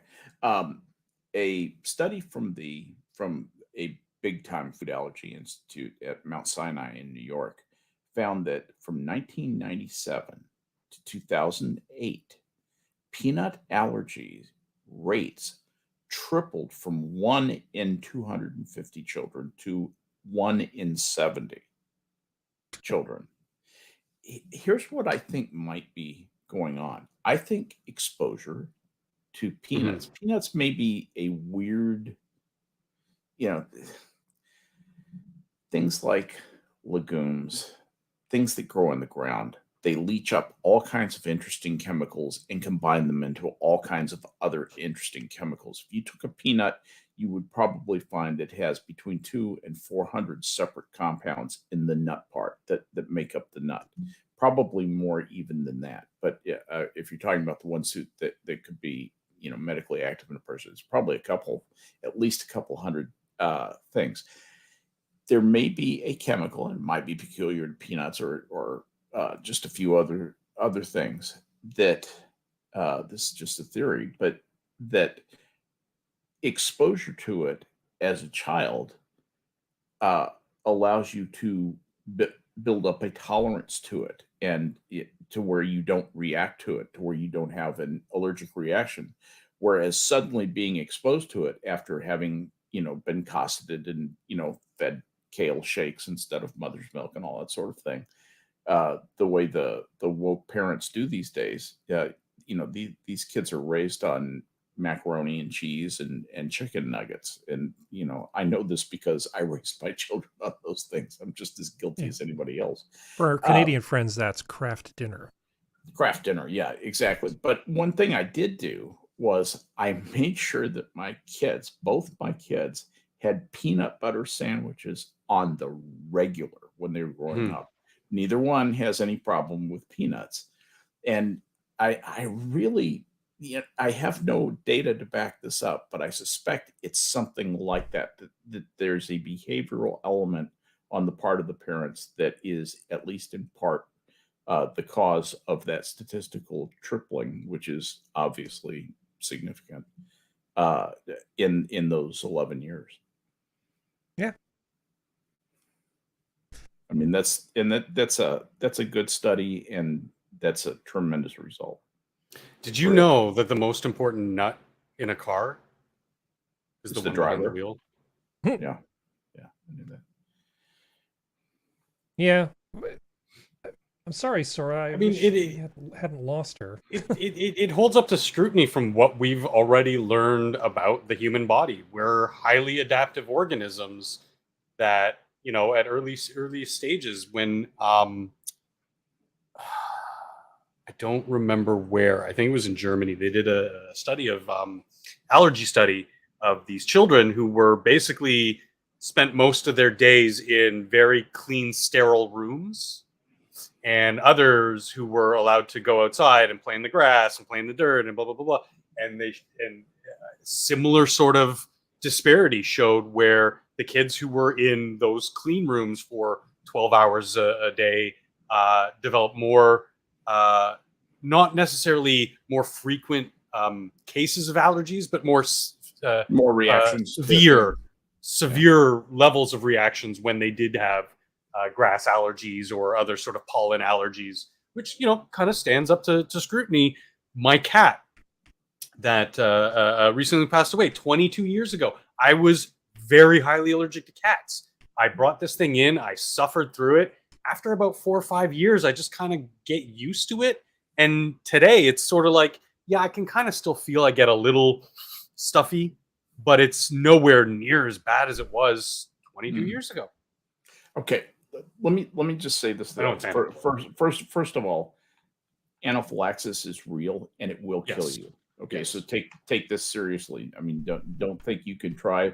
If you're allergic to peanuts, don't think you can try and suffer through it the way that Functional suffered through it. Yeah, because you'll suffer all the way until your throat closes and you'll die. You will die 100%.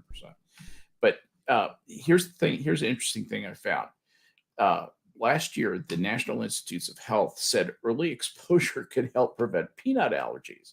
And they published some clinical guidelines, and they suggested that parents introduce peanut-containing foods to infants, quote, as early as 4 to 6 months, and then keep feeding them peanuts. That's interesting. They say that improved peanut tolerance can affect food allergy sufferers in the family. If you can increase the threshold, let's say to 1/100th of a peanut to 2 peanuts, that's a huge increase in safety for the child. And if you can take it up even farther past that, they can begin to eat peanuts.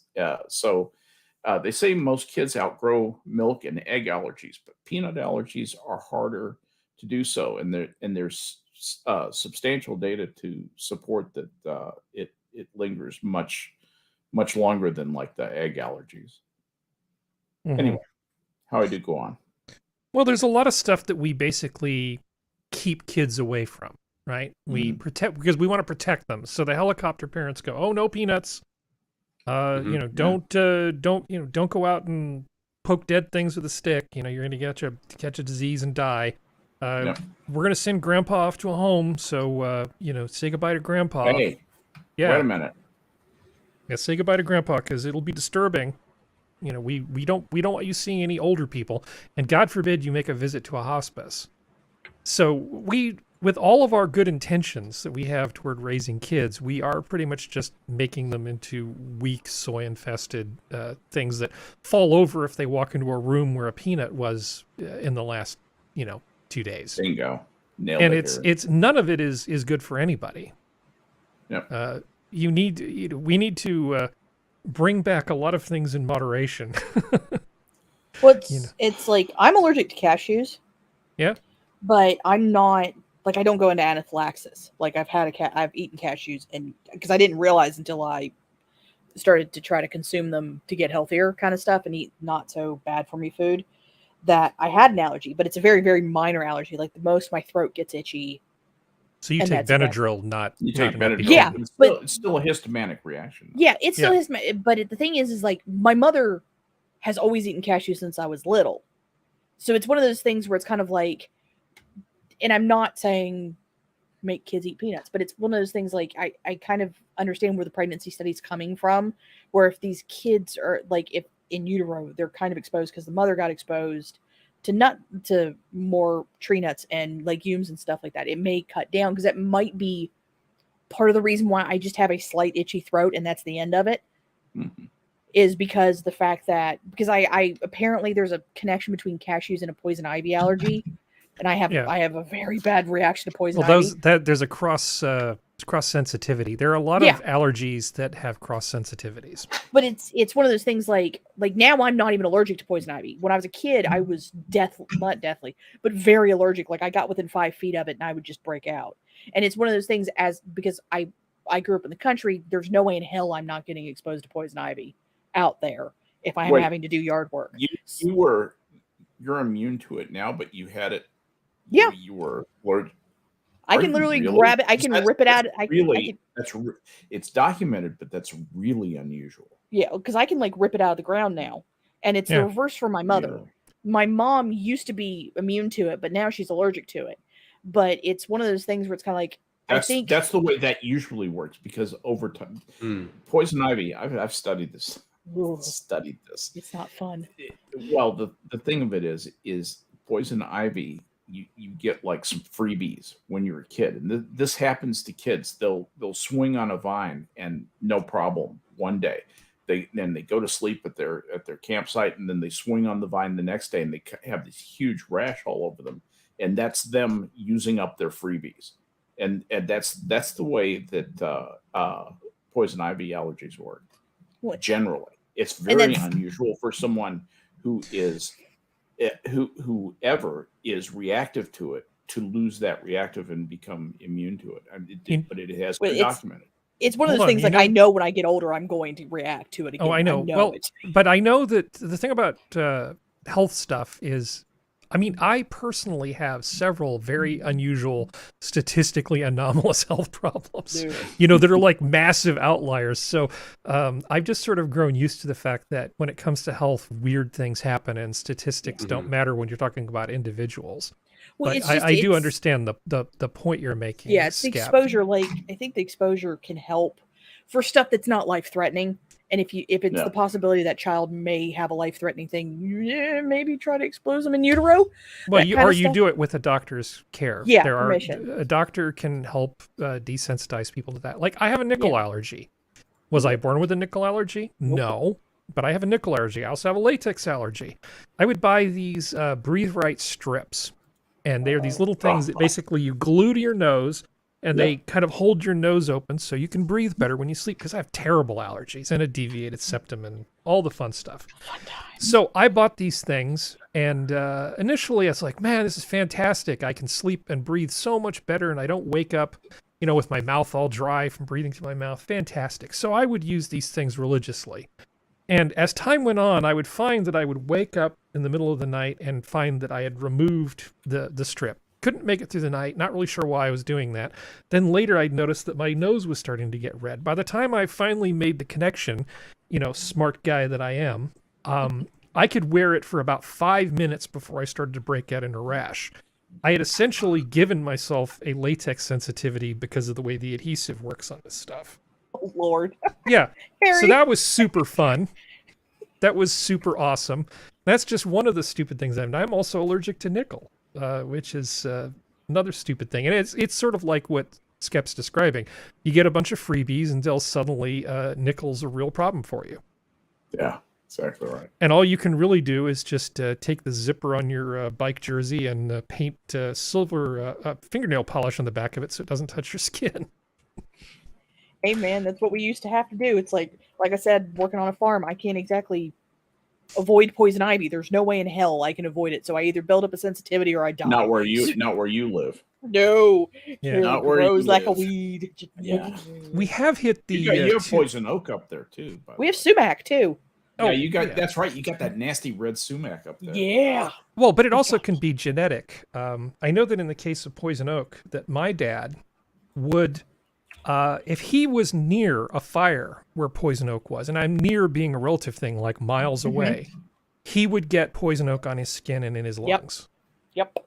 I have rolled through poison oak before. My sister looks at poison oak. She gets poison oak. That was me for a while. And it's not about exposure, because none of us run around, you know, rolling around in poison oak on purpose. It's just like genetically, I'm largely immune to the damn stuff.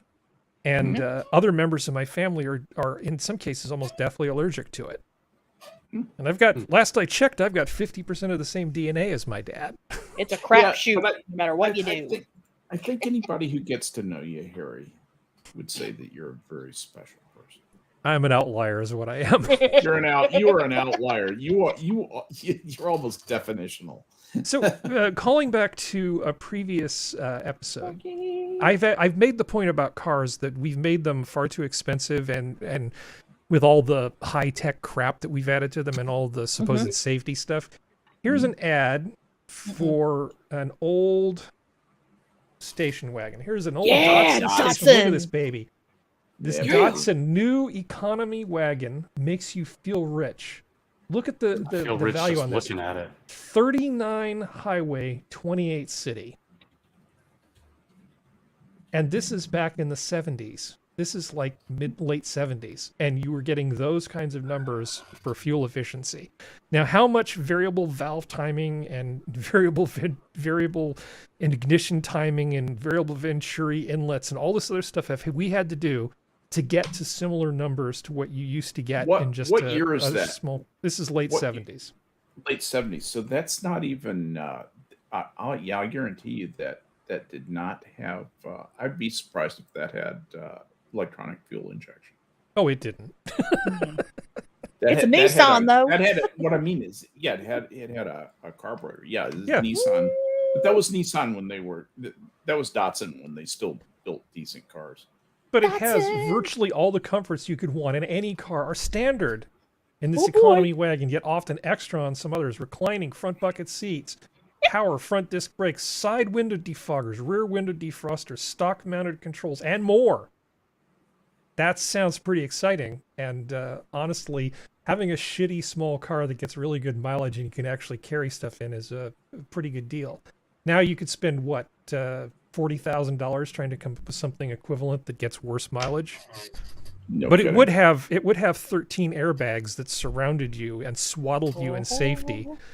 Yeah. And probably have separate entertainment systems for each of your kids, you know, that they can look at in the back seat. Because God forbid they go 5 minutes without watching Blue's Clues. Yeah. One thing about the Datsuns that were built in that time, most of them were not built on a frame. They were called tub bottoms. Mhm. And that meant that they squashed up nicely in a crash. Oh, boy. Nice. That is not the safest car in the world, right? Well, don't crash. Yeah, don't just be careful. You know, But if problem solved. if you could build this car for $10,000, don't you think there's a lot of people who would choose to drive this thing? Hell, Go ahead, sir. Is that how much? This is libertarian red meat. Sorry, sir. Well, is that actually $10,000? No, I'm saying if in today's money okay. you could build a car like this for $10,000 and strip out all the extra crap, and you just had a car I that got, understand Serenity's question. yeah, And that's a was number I what was pulled that, from the dark place. 1979? Yeah. 70 let's just Well, say I mean, 75. technology is completely different. We could make this car for a lot less money than this car cost to make back then. $10,000 in 1975 is equivalent in purchasing power to about, what do you think today? About 18,000. $55,069.89. Oh, We're getting sorry. a lovely thing called inflation, Harry. I can't math today. But the point being, we could make a car like this really cheaply. It's just that our current cars have so much crap in them. And everybody thinks it's essential. Like I literally I just can't even unless I have all this crap installed in my car. Oh, if it cut down the price on a car, I would take manual roll-up windows in a heartbeat. And like the popping, like the old sunroofs that where you couldn't even open them all the way. You just like tilt them. Nah, for durability, just no sunroof. Sunroofs are a terrible idea. I know, but it's one of those things. Ate them. Yeah, just take some of that out. Leak. They structurally interrupt the car. There's just a lot of things wrong with sunroofs. So here's a picture for Skep. I only think Skep's going to get this because this is probably a little too old for most of you, but extra credit if you get it.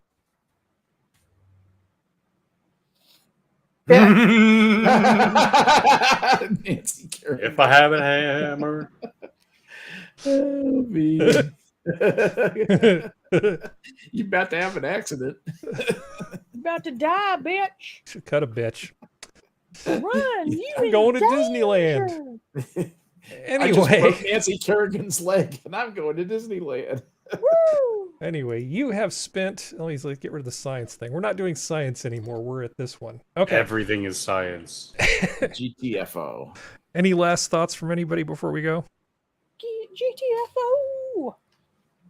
all I got. One thing, just a Minions item. I will not be hosting the Tuesday show, and we are working on getting a replacement. So just heads up for everybody. We have a pretty good idea who it's going to be. We're just working out the details. Thank you, Harry. You're welcome. Bless you.